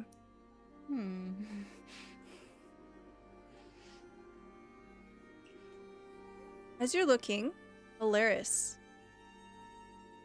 Oh, have you changed? She hasn't changed too much. Her hair's gotten longer. It's still shaved on one side, but the other side has gotten longer. She no longer dons her mask. She hasn't in a while. She still has the tattoos of the map. However, there's no constellation to be seen. Her ear with the short side of her hair has starbursts pierced all the way through it, one of each of everyone's elements, as well as a long dangly bit of a starburst and a moon that are purple to symbolize Hecate. And she looks like a swashbuckler at this point. She's wearing tight black clothes with straps and buckles all over the place. She has her arms are technically bare, but she has small leather pauldrons that come down into little straps across her arms, and you can see the tattoo of the map through the bits of her skin peeking out. And she has her sword with her.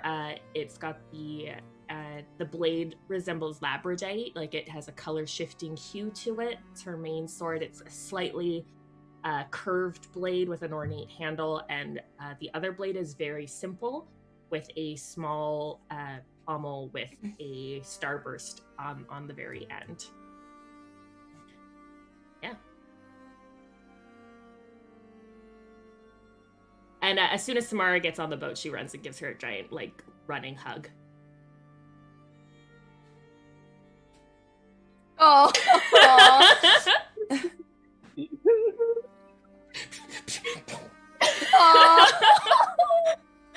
What's Avalon doing as everyone's just hugging? She's just kind of standing there like a statue. I just imagine Avalon nice dinosaur. Yeah, she's looking at the Ankylosaurus like. Yeah, Pinecone is the size of a horse now. It's casually on the deck of this flying ship. It's weird. Yeah, she's just gonna kind of watch everything, take everything in. All right. Go ahead and roll me a perception check.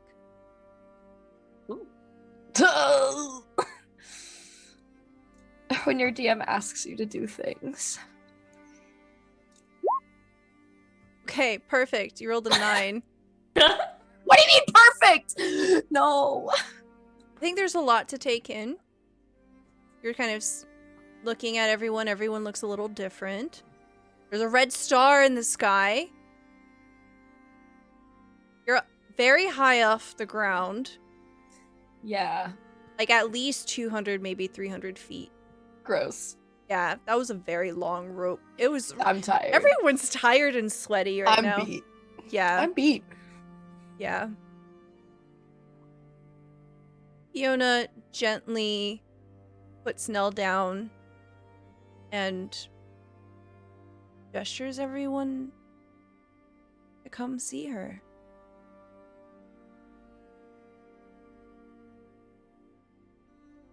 I'll approach Nell.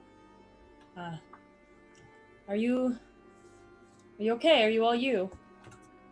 And I'll get in a little bit closer than I probably should, and I'll be looking for like injuries or whatever. Okay. Go ahead and roll me medicine. Just to let everyone know, we all have 2 blessings. Thank you, chat. Thanks, chat. I I love you. You said that in the most like. I know. So aggressive. I was like, was that sarcasm? Say it back. Love you. Say it back. 19 Okay, that's medicine. a 19. Right. How does Nell look?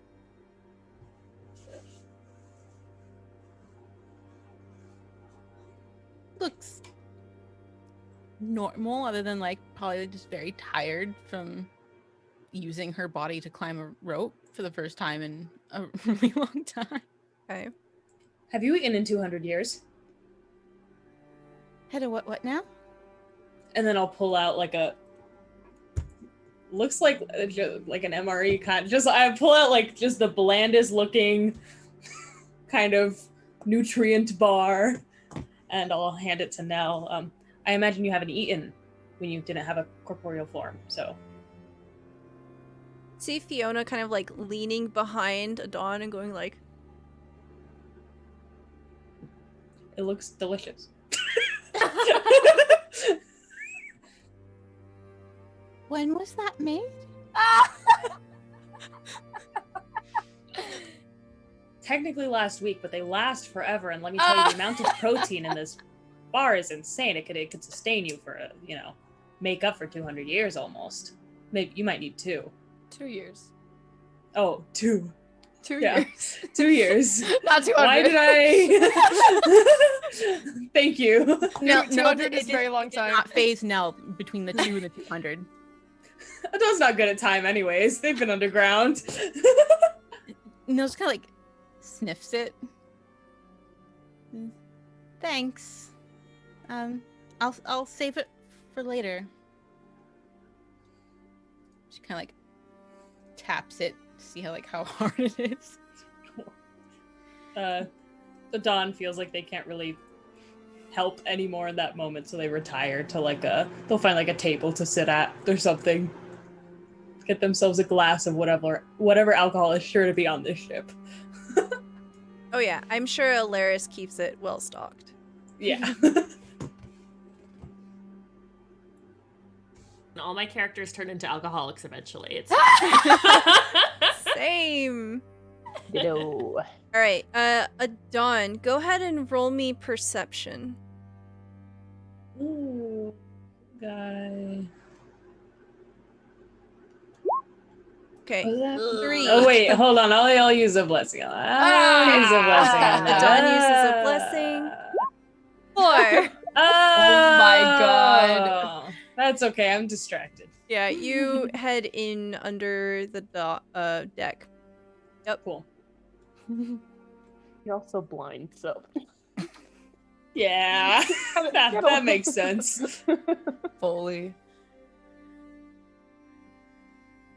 Now, you see Avalon kind of awkwardly standing there.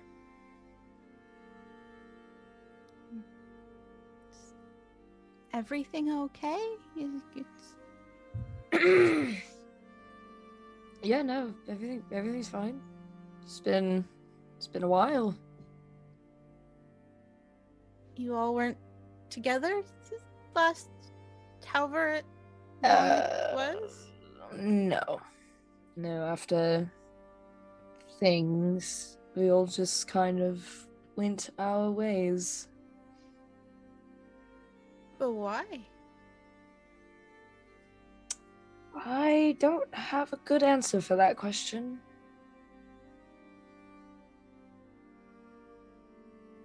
You can come join us. You don't have to be alone off to the side. No, I just came to make sure that you were all right. Didn't want you to crash land to Earth and it be something different. But I don't think I could stay very long. Just wanted to check on you. How did everyone know I was here? I don't even know where I am. I have actually no clue. I just I'm kind of sitting in the corner. I look up from my drink and I say, "That was Fiona. Oh. She had a vision." You see You say that Fiona. with such disdain. Clearly, she was right. She had a vision.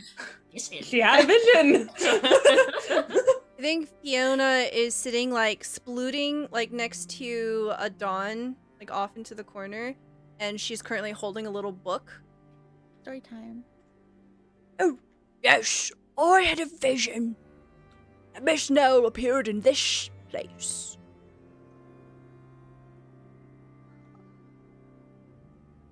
Who sent that to you?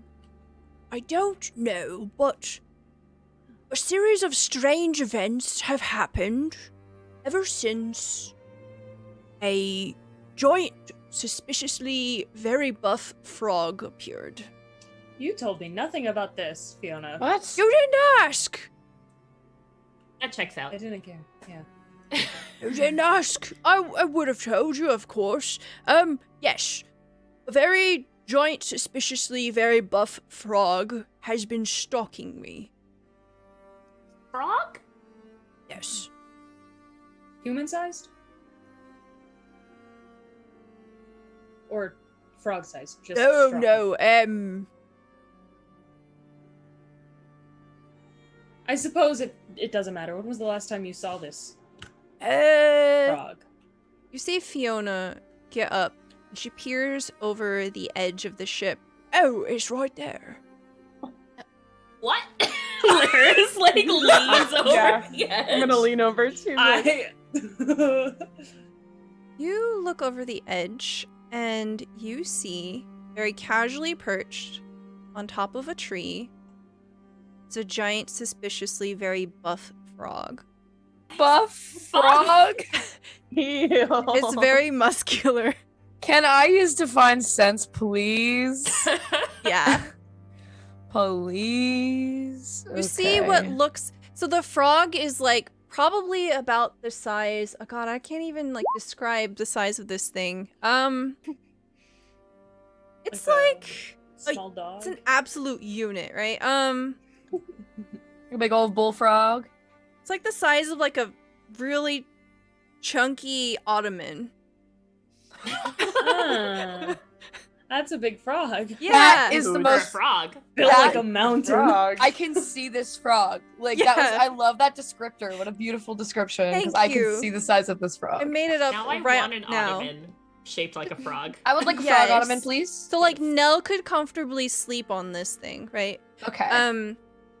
You see that is this mossy green color, and it has these two large golden eyes, and they kind of like move on their own, and they're very bulbous. They're kind of generally looking up in your direction. With your divine sense, what does it look like when you cast divine sense? Kind of like a very, very, very slight kind of purpley black light kind of just shines through the slits of the helmet a little bit as she like just like slowly like peers over. I was like, what the fuck is that? Okay, just to let you know, your divine sense only works up to 60 feet, and you are 200, 300 feet up in the We're air. 200, 300 feet up in the air. It's nice we can see it, honestly. It's a big frog. It is a It's a big big frog. frog. It is It's a big frog. It is Okay, not then- 200 feet of frog. Yeah, that's not 200 feet frog. I won't use my divine sense then, seeing Okay. as we are very far away. And Okay. this isn't the frog that gave us our fortunes that one time, right? That was No, like a that smaller frog was tiny. Okay. Yes. Okay, that was a Skeletal small frog. frog. That frog held Avalon's little finger. I remember Yeah, that. at the ball. At the masquerade. ball. That was so cute. DM, this is a spell I cast on myself. How far do you think I could reach to speak with said animal? Do I have to yell at it? Hello? Hello? Oh my You could god. get off the ship. How are Just you? climb down the ladder partway, just like, hello? Pull up the rest. Oh god. God, I don't know what shouting distance is. I'm gonna say, yeah, you can like go down part of the rope and yell at the frog, sure. Fantastic. If you're on a ship, there's definitely one of those little like cheerleading horns that you Horns, can I just Yeah. yell at it. Mr. Hey. Frog. Okay, like a loudspeaker? Like a Megaphone? Megaphone? Okay. She uses the PA system on the ship. Okay, sure. Yeah, of course, because there's totally a fucking PA. Okay. Yes. You cast Speak with Animals. You gain the ability to comprehend and verbally communicate with beasts for the duration. All right. So, you're gonna have to get closer. Right? So you get a little closer. You're suspended on this rope ladder. And, closer you get, you can have a little bit of a better perception of it. First thing you realize, when you look into its eyes, there's something about the way it looks back at you. You can tell this is a very, very intelligent creature. There is an infinite depth of wisdom in the eyes of this very suspiciously buff frog.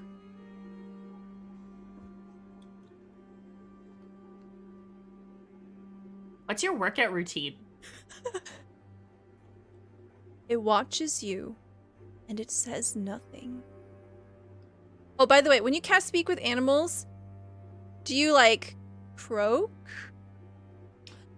I do now! What does it sound like to everyone else? Yeah, it definitely sounds like...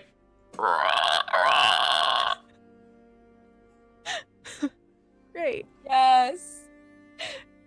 Okay. There's no response. There's a slow blink of its eyes, and that's it. Looking around the frog, do I see anything like spirit-ish or Shadowfell-y or anything like that? Okay, so Adon's perception is permanently corrupted so that Adon only sees in the Shadowfell and cannot perceive the material plane. When you look down at the frog, so when you look at everyone on the ship, you know that everyone is a champion. There's a small halo of light around everyone's form. Most people just look like a shadow. You can't really see their features. It's obscured.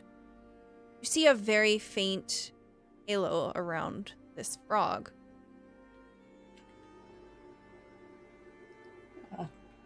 This frog's divinity. Just say to no one in particular. Fiona, when did this frog start showing up? About a year ago, I was doing some research at a tower. And I was reading a lot of books. It appeared out of nowhere. It has been occasionally reappearing as I travel. Has it ever spoken to you? No. Every time I try to approach it, it disappears. Runs off or just poofs? Well, I have to climb a tree or go down into a valley and it's just not there anymore. I'll shout down to Alaris. Hey, maybe it's not a...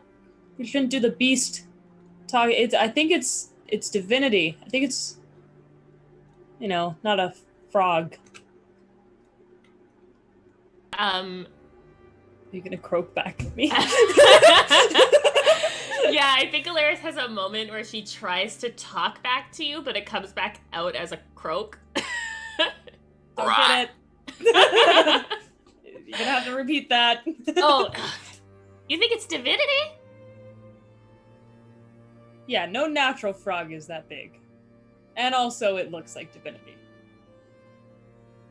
It's beautiful. I love it. Yes. It's the cutest thing literally. I've ever seen. Had to draw a froggy. A froggy. Okay, well, in common, I guess, not froggy. Alaris will, what's she ask? She'll look the frog in one eye and then the other. Okay. Because they're probably they're like up here, right? That's where frog eyes are, right? Yeah, okay. Yes. Sorry, this way. Yes. Do we know you? So you hear a response, but it's not vocal. You hear it resounding in your mind. Nobody else hears this. My name is Cornelius. I hate it. I love it. I hate it. Cornelius, pleasure to meet you. Right. May I ask why you're following Fiona around? I was hoping that I would find the source of divinity that seems to cling to this individual.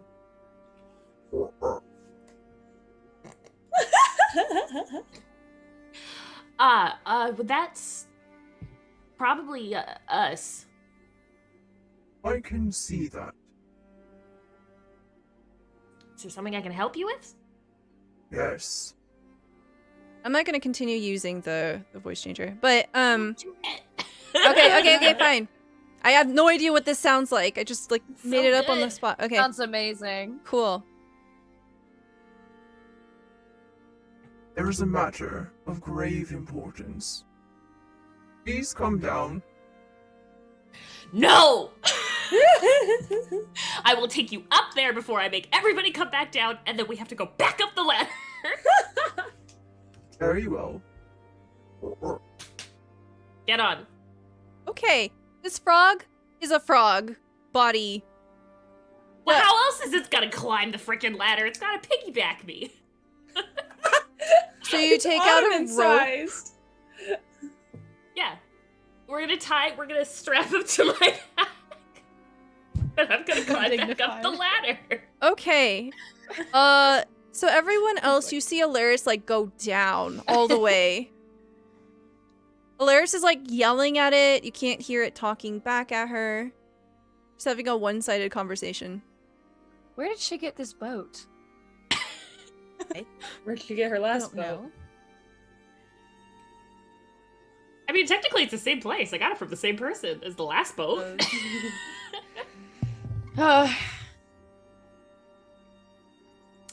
Well, we're just waiting for this frog to come up. It's just I awkward like your- silence. I like It's it. just like, what, mine? Yeah, it's different now. Thank you. Yep. I like yours too. Thanks. It's different now. Yeah, I figured. Fantastic. Oh, All right. Eventually, through great effort and significant awkwardness, somehow Alaris manages to get this Ottoman-sized frog being onto the deck of the ship up in the sky. 200, 300 feet up in the air. Yep. You're And she goes, exhausted. Frog! Why is he up? We could have just gone down. No, he's looking for that would be, and then we'd have to come back up. It just easier. Although you and I need to make a portal up and down the ship. We need to, Gotcha. yeah. Frog first. The frog hops into the center of the deck, and its eyes focus onto Samara. Pools of infinite wisdom seem to swim in its eyes. It looks to you, and you alone hear the voice. Champions. I come to you in a time of great need. One by one, all of the gods of Olympus are being killed off. None of them have been reborn. There is a summit being called. All champions are invited. And I'm the only one hearing this? Yes. They're in a fucking staring contest or oh jeez. Oh, he does that. It's Oh, fine. Who's killing them? We don't know. My name is Cornelius. I am the champion of wisdom, servant of Athena. Okay. So what's the summit for? We need to find out who is killing all of the gods.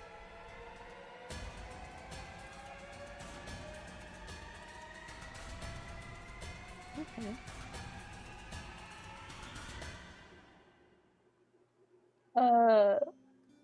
I'm just gonna turn everybody's. In short, this is his name's Cornelius. Nice to meet you. Champion of wisdom for Athena, and a lot of the gods are dying right now. They don't know who, so all champions are invited to figure it out. So it's basically like a game of Clue, you know? What? What's a clue? You guys never played that when you were growing up? Did we grow up? I don't think I. I think we just I appeared. mean, I chose to be a child for a little bit, so. I skipped that part. I didn't need the tutorial levels. Oh, fuck you too. Missed out on Clue. Apparently. Yeah, you missed out on Clue. It was fun. Fuck me, I guess. Well, God's dying. I mean, okay, there's a god of the underworld. Why don't they just ask him? Why the fuck would I want to talk to him? Cornelius, hops just a tiny bit. So their eyes of infinite wisdom look to you, Adon. You seem to swim in them. You see your vision of you in them. Even in the shadow realm, you can see yourself. The door to the underworld is sealed. Somebody already thought of that. That means I'm on the right track, though. What? Door closed. Door to the underworld. Nobody... Oh, is Hades still alive in that case? Or is he hiding away? The way to the underworld has been sealed. No one knows what it is that Hades is up to. What did We he know say? a champion of Hades. Door to the underworld is closed. Nobody knows where Hades is. You know, general no answer kind of thing. But we know a champion of Hades. I don't know where he is, though. I'm sure if we cause enough of a ruckus, he'll show up. There is a way that I can show you. Who is he talking to? Adon. Okay. Oh, I did not think it was okay. Okay. Can you show all of us at once? The frog hops backwards, and the eyes start to glow, and anyone that's looking at them, all of a sudden you see an image. You see a realm of green fire.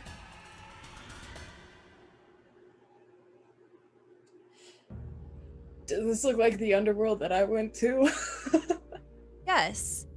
So you see, first and foremost, a great chasm, a river of green fire. You can see that there are shapes, shadows of souls moving. Shimmering. God. That shows up on the stream, y'all. No, spam the chat, get it out of there.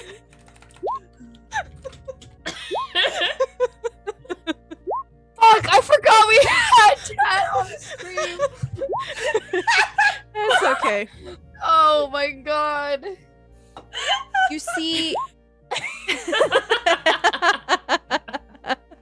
It's fine. Oh, fuck. Oh my god, that was so funny. Oh, man. Oh my god. Anyways. Yeah.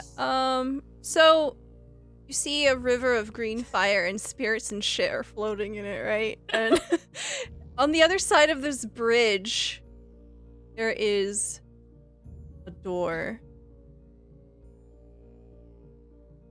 And in this door, you can see that there are 10 keyholes. I fucking knew it. Round 2, baby. Here we go. Round up them keys. Hey, we're getting the gang back together. The vision fades, and no, we're gonna share the love. Cornelius turns, and Avalon, you hear the voice in your mind.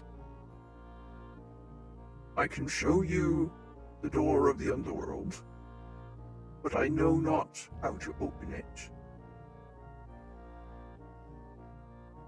What do you mean, show us? Like take us there, or?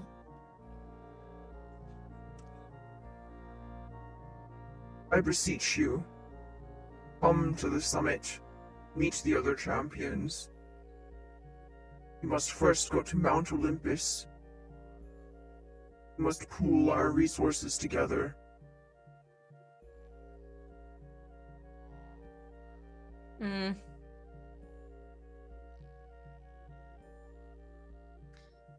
Well, all right. Little frog man. My name is Cornelius. Right, Cornelius. Right.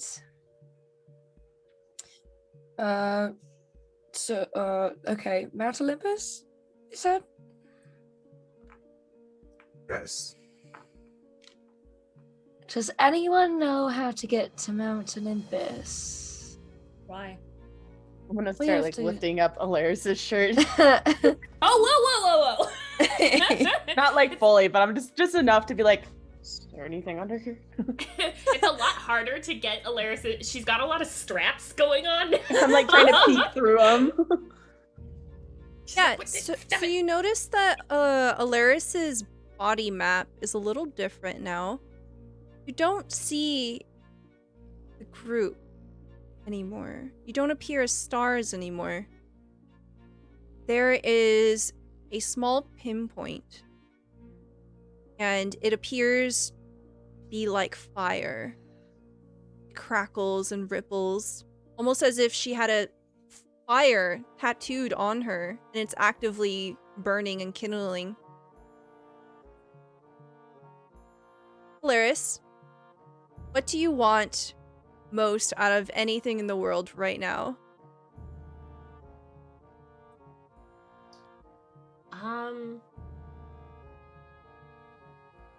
It's not tangible, so it's a bit weird. She knows she's not bringing this boat back for any time soon, and right at this moment she wants Tamara's forgiveness. Okay. Samara, as you're looking at this pinpoint, it seems to be in Waterdeep.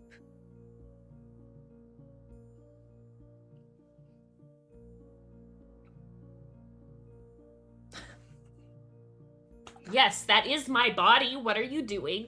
Why? Why is it here though? Well, Why is what where? What are we talking about? You're blind. My God. Oh, that's not very No, sorry. nice. How could you say that? Well, she's not wrong. Yoda. Are you But not saying that definitely. Mount Olympus is in Waterdeep? Is it? Yeah. Because I've Well- been to Waterdeep many a time and I have not It don't seen. look like Mount Olympus. no, Such a guys, thing. listen. The map doesn't work the same way it used to. I assume once Nyx's magic kind of transferred and we collected all the keys, the map had a new purpose. And it's kind of like my own personal treasure map at this point. Just like, So what are you looking for in Waterdeep? well, I know somebody that is currently in Waterdeep and probably has something to do with her. Right. Okay. So no Lisa and Olympus then. Does I anybody don't know the last known location? Do I know the last known location of Olympus? No, It's not somewhere we've ever been before. mm-mm. Okay, Hecate has not really associated with Mount Olympus.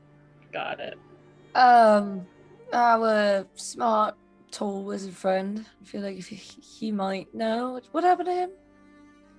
Did Who you guys knows? reconnect at all? No? What about Keela? Would she know? What Maybe. about our friend Nell, who has a connection to the goddess Nyx? He's also Tartarus. Yeah. And Cornelius, I look at him. He looks Do you at know you. where You Olympus see is? his eyes full of infinite, fathomless wisdom. In that infinite wisdom, do you know where Olympus is? I do. Oh, Let me shit. show We've been you. fucking kicking rocks right over here, and he's known the entire time. Always ask the frog. Not used to asking frogs, okay? It's It's just... infinite wisdom for a reason. And then Evidently. Cornelius will give you information to help you point the ship. Fantastic. Guys, watch this. Oh god. We're going there So- right now. Right now? Are we leaving? Well, we can. Do you not want to? Well, no. I mean, Do you have no. somewhere better to be? No, well, I've been quite busy. I've Yeah, what have you been up to? I have things that I'm What doing. things? Nothing What particular, are you but doing? Polaris, it's not. as you are God. grilling... Hold on, I have so many fucking cards on my desk. They're somewhere. As you are grilling Avalon, you have a moment of clarity. You have drawn the Vizier card. Ask a question and you get an answer right now. What has Avalon been doing? For some reason, Oh no! you're able to smell smoke Oh and no! fire. Whatever it is, kind of draws you in. Get closer to Avalon. You see signs of carnage on Avalon's armor. You see splats of blood. Smoke, ash, and soot caked into the fur of their armor. Death.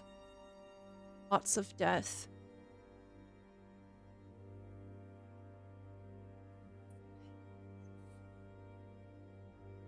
I think Alaris will immediately stop grilling her.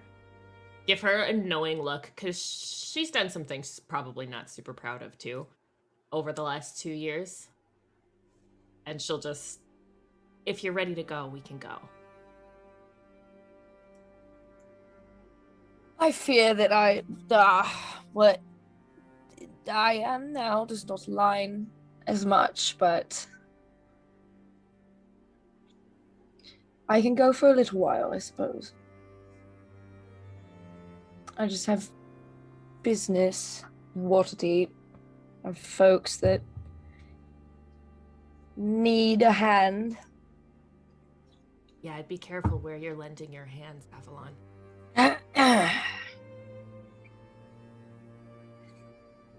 I was just not going to say anything back. Alaris will whisper, I can smell death on you, and walk over to the steering wheel.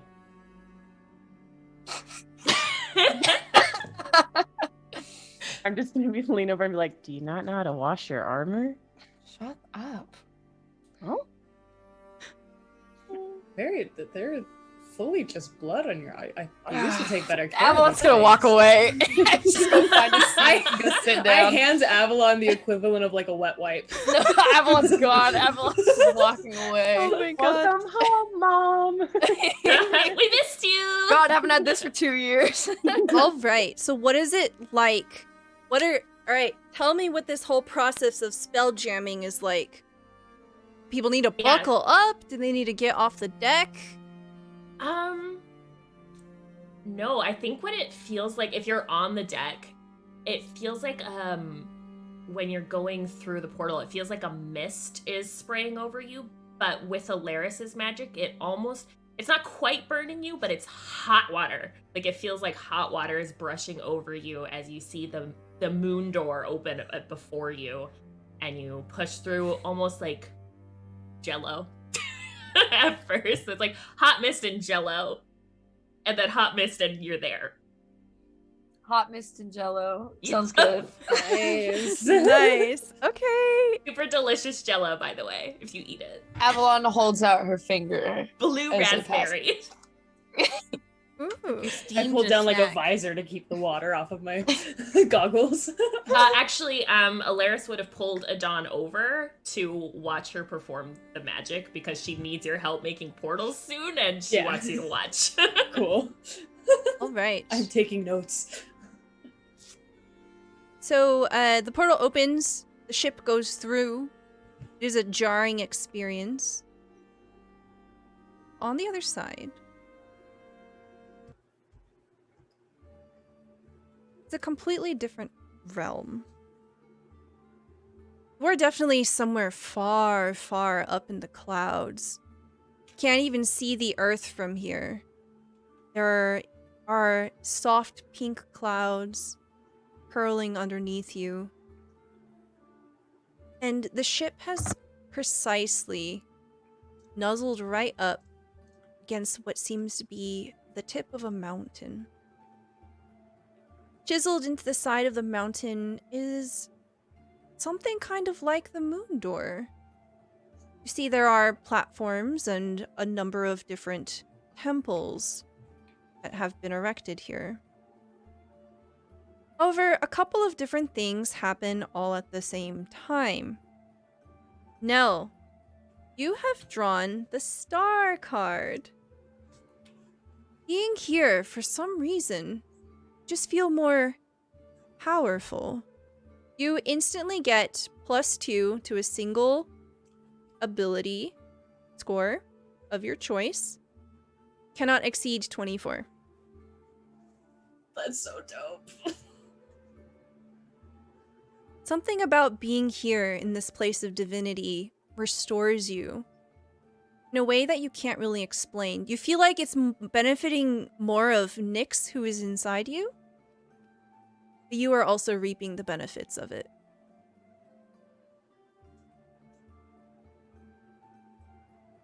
The other very significant thing that happens at the same time, Samara and Avalon, as you pop over to the other side, all of your clothes disappear. Avalon, Both of us? Both of us? Avalon, you have drawn the ruin card, and Samara had a ruin card carry over from season 1. I mean, I didn't have much on me anyways, so. I packed extra. You might have to rip the sleeves off your arms a little bit. He spent so long on this Fear. armor. I promise this doesn't happen every time. Avalon's just like actually. this fucking like buff ass like big lady. I guess she still have her helmet on. She still has her helmet on, right? So, ruin only deletes everything that's not magic. Oh, my armor is magical. We're chilling. So my cloak's gone. Okay. Is your armor still magical? Because it dropped the +1 AC that I gave it, but if it has a different magical source. It's smoldering armor. Okay, good. We're all good. Okay. So maybe not totally naked, but you're totally gonna chafe. Yeah, I was gonna I'm say your fully armor's chafing. chafing underneath. I'm fully Ow. chafing. It's just chainmail and metal now. Ugh. Ooh. Ugh. Ugh. It's pinching. And it's you went through like chafing. jello and hot mist. Yeah, Ugh. I'm not feeling good. Sticky. Avalon's not happy right Sticky. now. Oh god. Where the I would hell like to did my clarify the jello doesn't follow you out of the portal. Where the hell did my gambeson go? What happened? What foul realm of magic did we just pass through? But so wait, Samara is butt naked though? Yeah! Nice. Nice! I packed extra if you need anything. Yeah. Samara's just like tearing stuff. As she Oh, I can't needs. see. Actually, Adon, something about this place. There is no Shadowfell here. You see perfectly fine. You must not be on the material plane. This unfortunately happened at the same time that Samara did lose all her clothes, so I am fully staring. I go, what the This is awesome. Alaris is next to Adon. Just Do pardon? you see that? That she's naked? Yes. Hey, That You can too. see all the tattoos though. Pretty neat. Oh yeah. They're all in Super white cool. ink. oh, hi Nightheart Gaming. Thank you for the raid. Ooh. So someone just drew the ruin card, and they are butt naked on naked. a floating ship. So Adon, Mount Olympus. yeah, on Mount Olympus. Adon. So in this moment, when you're staring at Samara, who is butt naked, what do you wish for in this Oh, exact no. moment? Oh no! You have drawn the moon card.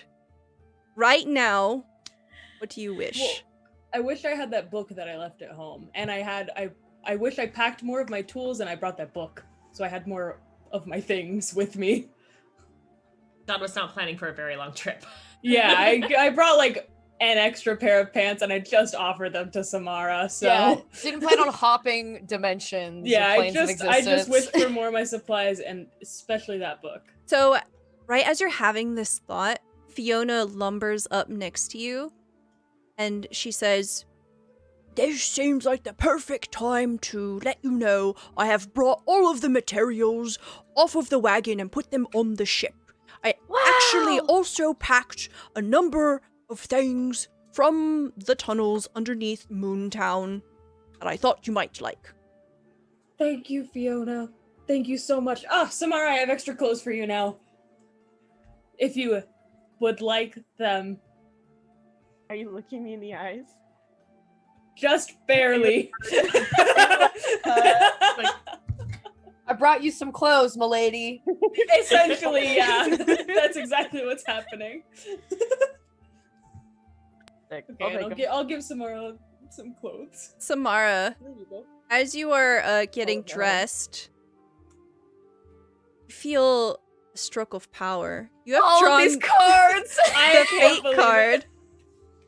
You can alter an event of your choice right now. Of course, the only thing you can't choose is to bring back the goddess of magic, and you cannot force the door to the underworld to open.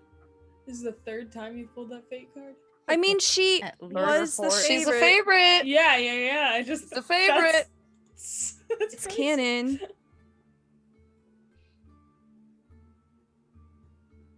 You want a moment to think about it? I feel like at this point in time, nothing's really happened where she wants to reverse it or anything. So she's probably just gonna. I think she'll wait on it for a second. Okay. She's like contemplating. Okay, no problem. She's contemplating as she gets dressed. Yes. Okay, excellent. So as Samara is getting dressed, you see that there is a stone pier that extends out from this platform that eventually leads up to a series of temples. The air here is light. There seems to be like a perpetual soft sunshine. It's almost like the dewy early hours of a day where it's not too harsh. It is a haven here. There's something just euphoric about the air.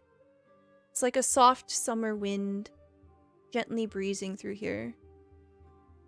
It smells of ambrosia. You hear the gentle trickling of a nearby fountain. You hear distant laughter, quiet and soft. There's no one to greet you here at the pier.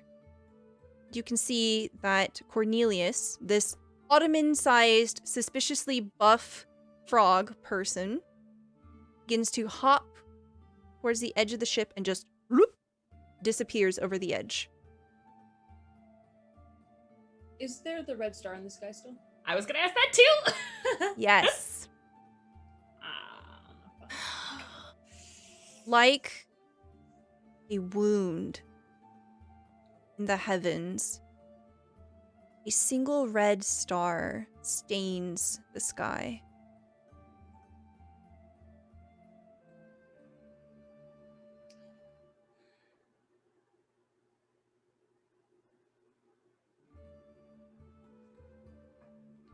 peer over the side where Cornelius jumped off of and see where he went. You see Cornelius is waiting.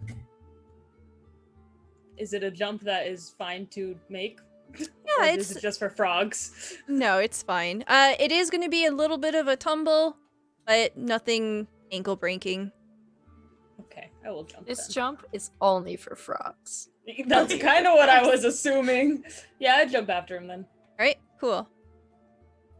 Is there anything that anybody wants to do on the ship? Samara, you get fully dressed.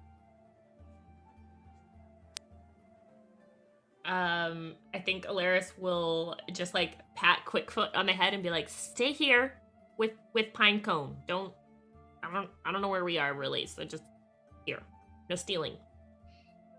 Quickfoot the raccoon, who in the past 2 years has been accompanying you on this Spelljammer, has a tiny pirate hat. Oh my god! And has definitely put on a few pounds. Yeah. Sticky. Healthy boy. He does not seem interested. He kind of like peers over at you, looks around, and you see him skitter away back into the kitchen under the deck. Yeah, Nell, I'll have to show you the kitchen later. That's probably where Quickfoot went. Yes. But later. Oh, right. Anyone have a tunic? Ooh, maybe I'd even take a potato sack at this point. Anything? Honestly, you're a No. lot bigger than the rest of us, so maybe you might need a potato sack. Shit.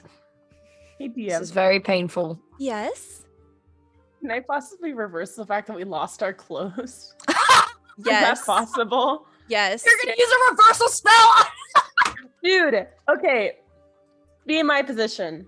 What else? What the hell am I Yeah. gonna do right What else are we now? gonna reverse? It's the first Literally. season of this. It's the first Yeah. episode of the season. Yeah, what All the hell right. am I gonna do right now? Okay. That's what I'm gonna do. So how do you want to make this happen? Does it just snap happen? As Avalon's like, oh, I wish I had a potato sack. It's like, oh, never mind. Or is it like, do you whisk your hands around and you're like, shut up, Avalon? That feels Both. accurate. That feels Shut up. right. Shut the I fuck think- up, Avalon. Quit complaining. I think Samara wants to show off a little bit to Avalon. just Oh to boy. piss Here her we go. off. So, I mean, she's not gonna make her suffer or anything, but she's gonna be like, okay. And then, yeah, Had a just like very a little nice popping gambeson. sound. I spent lots of money on it. I had a very nice gambeson. That's gone. It's Nice just gonna silk like make shirt a popping underneath. sound, and Oh. then we'll have our clothes back. You see Avalon like dig her like gauntlets in between her like chest plate and is like, oh, Never mind. that's very nice. Checking yourself out there, Avalon, or There's nothing really to check out there, I'll be honest. well, can I look? No, goddamn, get out of here. No one has a body map like you do. I have morals. Listen, you've seen me No, almost you naked don't. so How many did I times. just say that? Avalon just said I have morals after she Yep. just burned a village full of innocent civilians. There's a specific It is. list of morals. There's Yeah. a certain look. It's a I very mean- short list. And very modest. Avalon's I have morals. three morals. No other ones. I have a handful of very carefully chosen for me morals that I follow. Sounds about right. Classic. Well, Samara, thank you. Saved me from chafing. Also from having to buy another custom-made gambeson. They don't make them this big, really, in my shape. I mean, at least you weren't naked. At least I wasn't naked, yes. Oh, were you? I wasn't paying attention. Did that happen to Yeah. you? Oh, Yeah, sure. I was busy looking at I- this I know you wretchedly snuck a horrible peek. place. Did you get some new tattoos, Samara? I've actually had these. The only addition I added to my wrist tattoo. So on her wrist, you see it's this symbol for Hecate, and she adds 2 crescent moons on either side to resemble rebirth and renewal. So as a reminder, because to keep hope that she's going to see Hecate again. And then you see I'm like, she has a lot. I just want everyone to know that in chat that there are multiple Pinterest boards for these characters. There are multiple There are. descriptions. I have a playlist. Look, we're all there. But on the back of her left shoulder, she has a sea nettle jellyfish. Ooh. Where'd it go? I'm like, I have so many. I know on her thigh, she has basically what it looks like is a pirate ship above water, and then it sinks down below, and you see a what's it called? That one thing. A treasure chest full of gold and just various sea life. She has the one on her wrist, and then you can see a little bit of a manta ray tail sticking out from her sternum, and they're all in white ink. Ooh. Yeah. Nice. I'm just like, oh, I've had these. I've just kind of been staying covered up. But I mean, I've like touched them up here and there, so they might look new to you. It's been a while. Yeah, they also look a little. Your skin looks less blue.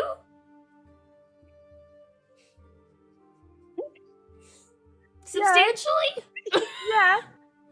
Not blue anymore. Is that like? Did you get a tan or like less of a tan? How does? I think if I got a tan or something, I'd probably be going more towards purple or darker blue. So like you just didn't see the sun for a while, Um, or? I don't know.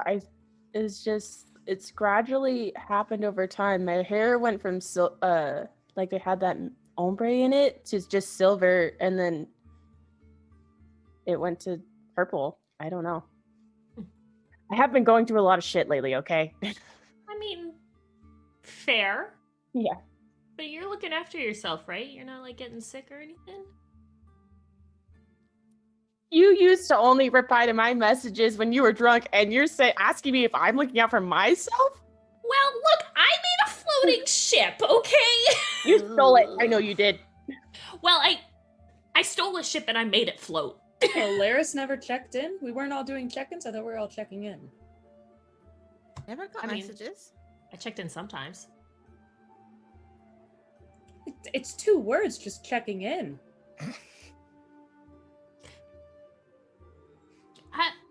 Peloton's guilt tripping everybody. Sort of, yeah. I mean, I just sure. don't get it.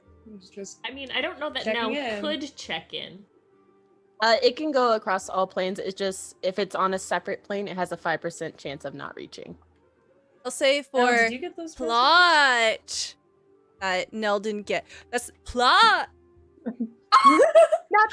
No, he's just a bull. The plot was too strong. It thickens. Distracted. So for some reason, Nell did not get them.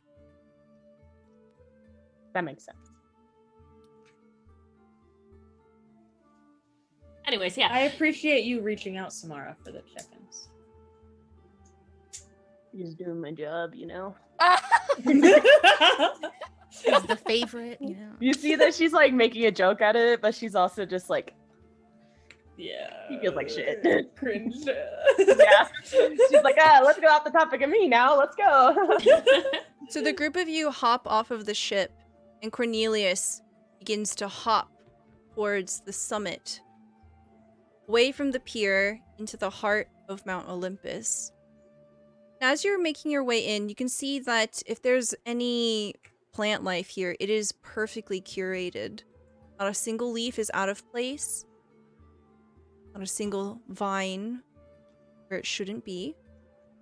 You can see that every single stone underfoot is cobbled with exceptional mastery. And as you're passing these temples, to the left, to the right, you can see that there are various statues in front of each one of them. They are made of pure marble and embellished with gold. You can see off to the left there appears to be a woman holding a shield, and a helmet and a spear. All of the accessories are gold. You can surmise that this is Athena. The other side, there is another statue. Aphrodite, Hermes, Ares. Continues. The road presses on. And it begins to stop at a courtyard of some kind in front of a massive, easily the largest temple here. You see an enormous statue, easily over 60 feet tall. The statue is of a woman. She is cradling a baby in her arms. This is Hera. And at the feet of Hera, there appears to be a party. A number of people are dressed very well, partaking in ambrosia, food, dance, lounging. There are velvet cushions on the ground. It's perfect lounging weather. I think what catches the eye of the group first and foremost is off to the side, away from the merriment, is a familiar figure. Tall and lanky. Once nearly 8 feet tall, you see a bowed and broken man. It is Calibor, Violet of the West, Mage of the Cardinal Court, Champion of Artifice, Service of Hephaestus. However, he is changed. He is without most of one arm and up to the elbow with the other. His face is literally cracked in half. You can see he is made out of stone. He is wearing his regal purple robes. They appear as if they were tattered and then mended. He is mostly put together in appearance, but he went through a lot. There is something somber about the way he looks onto the party. He doesn't see the group of you.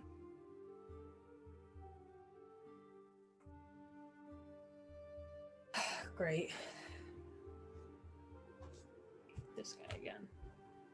Oh, What was you're his not too name? fond of him. Calendor? I can't Carpet remember. Menagerie. Don't I have him remember. written down as Carpet Menagerie. I think his name was Calibor. Oh. I think Simus is around here. No. Oh. I just don't think. It doesn't matter. No. Evelyn will kind of just push forward and go to good old crumbly breadcrumb looking Avalon ass. will go to California. I'm not doing anything. Avalon can respect, can understand and relate to a broken man after the last shit that. Look, I'm trying to forward the plot, okay, EJ? Look, I know you don't like Calder, but listen, I'm trying to forward the plot. And you know what? Maybe I think he's handsome. Maybe I think he's hot. So what? Paul Bettany looks up. As you approach Avalon, you see there's something hollow about his eyes. That proud, disgustingly arrogant air about him is gone. He looks up at you, and then he looks away, down at the ground. What do you want? There was a convention. A summit has Convention's not been the right word. called. Yes. I was ripped from my duties to attend. Seems you're here as well. Yes, they fished me out from the bottom of the ocean. Part that of right? me, at least. Not all of me. Hey, you look like you could use a hand, buddy. Adon?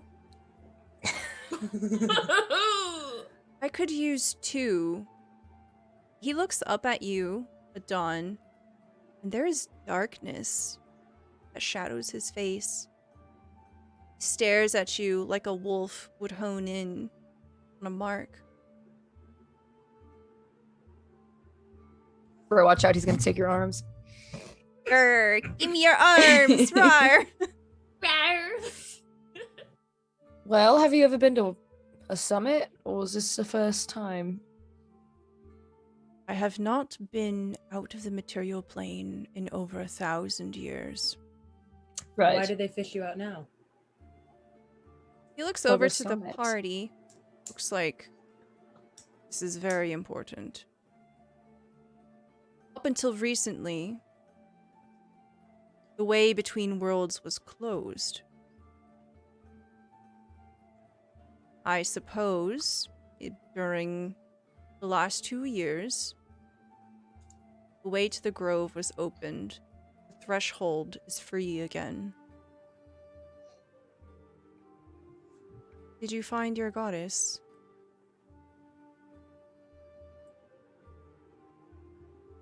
Avalon's not gonna say anything. She's just gonna look down at her feet.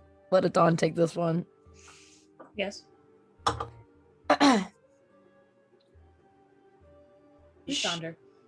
Is she dead too? For now. He looks away.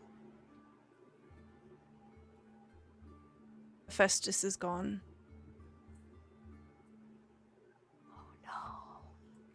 They come back. No one has been able to find them. What Have you good? tried? Yes. What good? And you can see there's like a fire suddenly stoking in him. You literally see, so his robes are definitely like half open and you can see his chest. And you see like there's this like core, right? Because like he's like kind of split in half. And they're like, the pieces are like floating together. And where his heart would be, there is just this knot of molten lava. And it just seems to like burn. And you can see the radiation just beginning to grow. What good is an immortal champion if you don't have a god? None. So find him. I could give you an arm if you want. He looks away. You can see him slowly shrinking, slowly dimming. Look, we're finding the gods. Whether you want to join us or not is your choice. But you're going to be no help to us if you're going to keep shrinking like the little man you are. Okay, so get that fire in you again, because we might need some help. He doesn't look back to you, and he says, "Is Simus okay?" I don't know. I haven't seen him for a little bit. He was okay 2 years ago, so.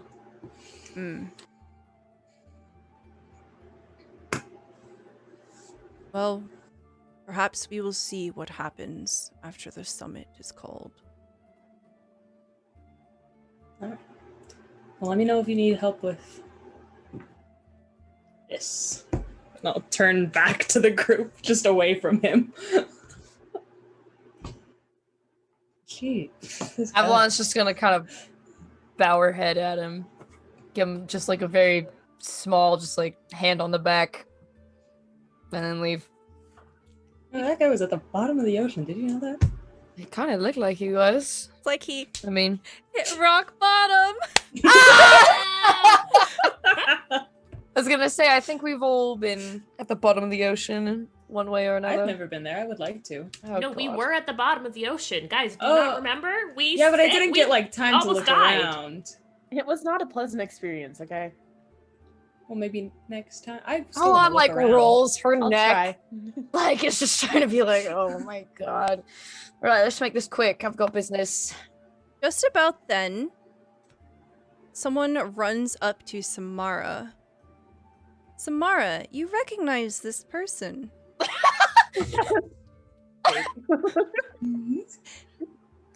Okay, run is a little aggressive. They notice you and they Like, get out. Full on sprint. I just love the idea that someone's just like kindly approaching Samara and Samara immediately. It's like, You see a Goliath. Oh. They are a towering person. Imposing figure dressed for war. This is Diapani, champion of war, servant of Athena. You have worked together with them before. And you have had mostly friendly engagements. A lot of the time, Athena's wishes had been for the better of things. Rarely malicious, if ever. And Diapani definitely has the intention of the greater good. So a lot of the time, if you've ever interacted with this person, they have absolutely lined up with you. You are here. Good. I was worried. It's been centuries? A while. Yeah, I'd say so. I think the Jade Wars, right? It was some interdimensional.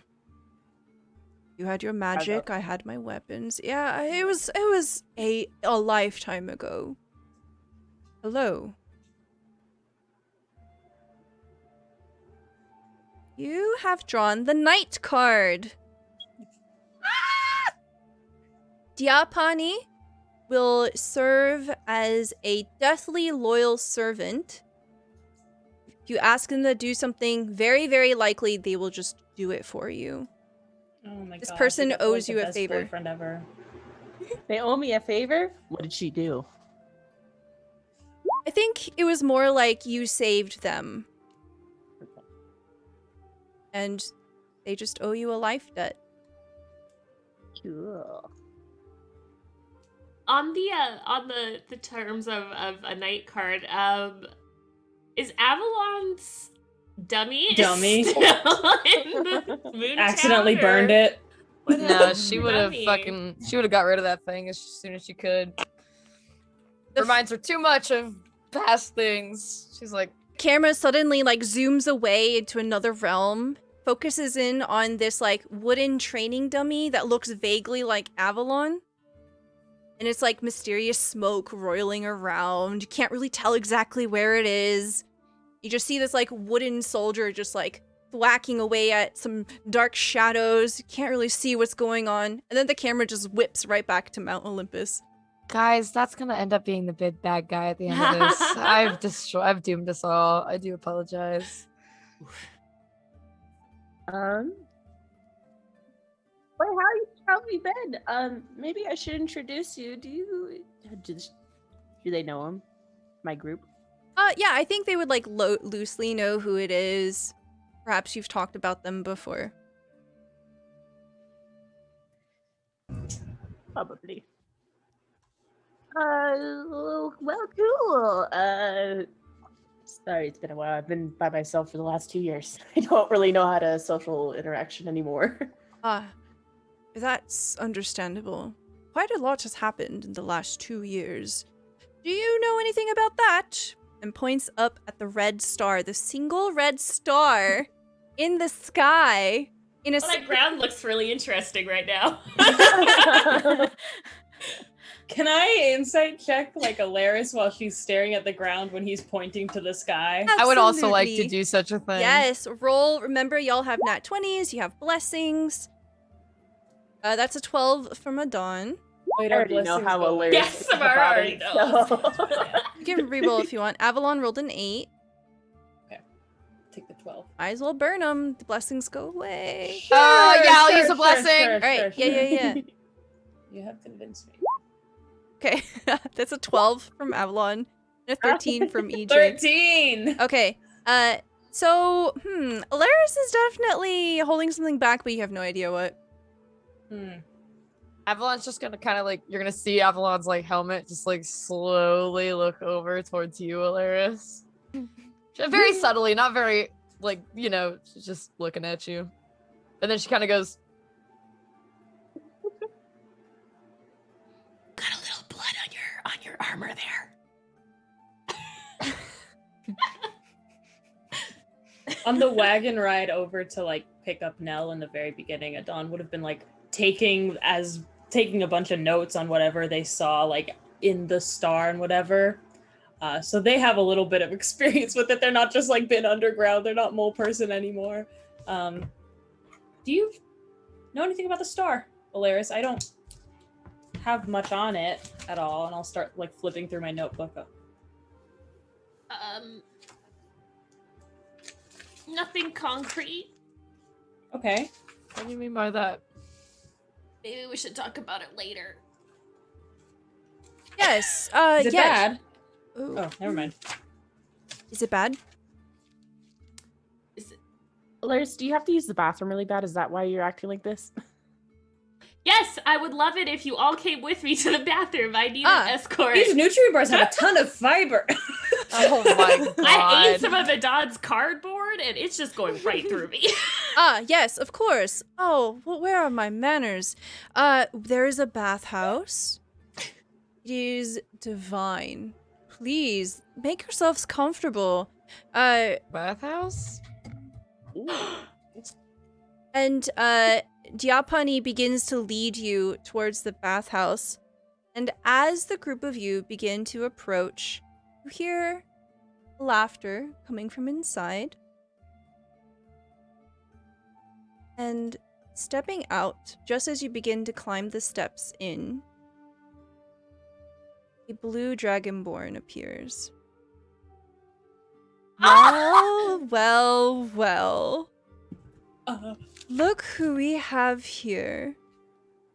Ha. You see Matea, but younger. You can see that all of her blue scales are shiny and flawless. She is draped very sensually in white robes that are mostly see-through. Nell's eyes light up and she's like, yeah, and she like gets super excited and goes towards her. And Alaris says, ugh, Mathea. I want to gently remind everyone that a few of you have sacrificed memories regarding Mathea using the Fool card. Mm-hmm. About other cards that exist against them. Between them. I think mine was I don't remember meeting her. Something like that. I don't remember mine. It's I fine. don't remember what I forgot. We can make it up. This game is pretend. It's okay. This game is pretend. You forgot that she was mad at you, that you left her in the Oh yeah, thank you. That's kind of what I thought. Oh yeah, that's kind of important. Yeah. You made it back. You. Oh my god. She pulls a dagger out of nowhere and she stabs Adon in the shoulder, and that's where we're going to end the session for today. What? Now just like, I'm ready to come back. I used a wish card on that. Thank you so much, everyone, for being here for episode 1 of season 2. I hope that y'all have had a good time. I know that a lot of these parts were like, lore dump, but it's just setting up for the rest of the game, right? Yeah, I have so many fucking cards on my desk. I couldn't like reasonably like just shove them all. So we're gonna absolutely use the rest of the cards that haven't been put into play at the start of next week's session. But it is time for us to go around, talk about who we are, where you can find us, and what our favorite part of the session was. And we'll start with EJ. I forgot we talked about the favorite part. Hi, my name is EJ. You can find me here, that's One Big Egg, or on Twitter at Several Big Eggs. You can also find me hanging out on the Monty Hall on most Wednesdays and some other time. My favorite part. Okay, I have two favorite parts tonight. Two favorite parts tonight. I liked meeting Samara again. I like our hug. I like being friends with Samara a lot. And then I like being mean to Calipor so much. Excellent. Don fucking hates Caliber. Thank you. All right. Next we have Laris. Dungeon Dame. That's me, Dungeon Dame. I'm Dungeon Dame. You can find me here on Fridays, and every other Sunday you can find me over on Mid-Level Crisis Live playing a different D&D game. And you can find me Thursday nights on my channel playing video games with my friend Cables. And in Stella's Discord, where I spend most of my time. And my favorite part of tonight was Alaris and Samara's texting. Yes. Excellent. Next we've got Bravo. Hi guys, my name's Bravo. Sorry, my necklace came apart in the middle of that. You can find me over on the Money Hall. On Saturday we are playing a new ghost game, trying to get more into fun indie games that are coming out. So we're playing a spooky ghost game and drinking all night. Be there. We do stuff every week. I want to say, I don't know if you've noticed on our Twitter, but we've been a little more active because we've added EJ to our official team. Yay! EJ Go is follow on us on the our new team. Instagram. Yeah. Wow. So EJ's our new social medias are. Just wanted to announce that here. What's your and- Instagram? Let me plug it. The Monty Hall. At the Monty Hall. Okay. Easy peasy. Thank you. So that's happening, and okay, my favorite part was okay, I have two favorite parts. My favorite part, story-wise in the plot, was Samara and Avalon meeting on the road before going to the boat. I thought that was set up so perfectly. And then my second Maximum favorite drama? part, No, I we would never. love the drama. No, I mean, we can always count on Stella for. I was like, oh no, I was like, this is gonna happen, and it's gonna happen good. And then my second favorite part was when chat saw us talking about cock and balls. I was like, oh no, that's showing up on the stream right now. I was like, Cock and where can I balls. put this that it's like just for us? But alas, I was No. mistaken. It's okay. We shared that. Absolutely safe space. We all experienced that together. We all experienced that together. I love you, chat. I love you. Wow. Ooh. Thank you. Next we have Giggly. Hello, I'm Giggly. You can find me here on Twitter at GigglyDendroLagus or Twitch. I don't know. It's been a while. Twitter's GigglyDendro. Twitch is GigglyDendroLagus. Confusing. You're a little quiet. How about now? Better. But we are going through playing The Witcher for the first time. It's been a lot of fun. I'm having a lot of fun. Other than that, but a whole lot of nothing. I have to say, my favorite part was literally as soon as we all got together, it was like as if we never left. Aw, yeah. We all were just bickering and annoying Avalon and everything as soon as we all got together, and I was like, perfect. The family's back together. Yay. Aw. Oh, that's so sweet. Thank you. And last but certainly not least, we have the Lady May. I'm May. I can be found on the internet, set the Lady May in all the various places. Most often you find me here, playing now, Friday nights, and everything Fiona. Everything Fiona was my favorite, especially the little wizard hat. She's a wizard. She's a scholar now. She is. Yeah. That was absolutely my favorite part too. Just the reveal of Fiona.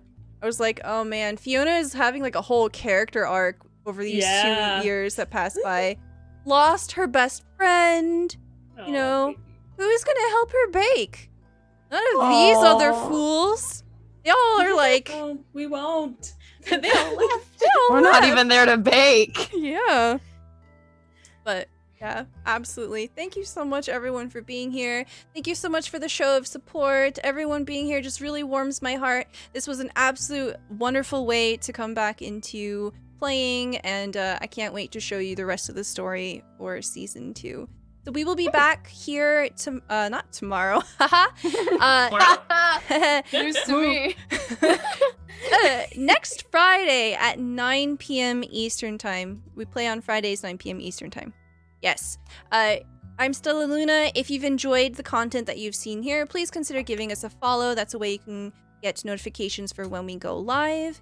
We also have a brand new YouTube. I would really appreciate if you can follow us there as well. Help us boost our signal and just get more eyes on the project. We love to see it. Thank you so much to our Patreons. If you want more information for what you get as a Patreon, you can check out that link there in chat as well. Thank you. Love you guys with all of my heart. We'll see you next time. Bye, everybody.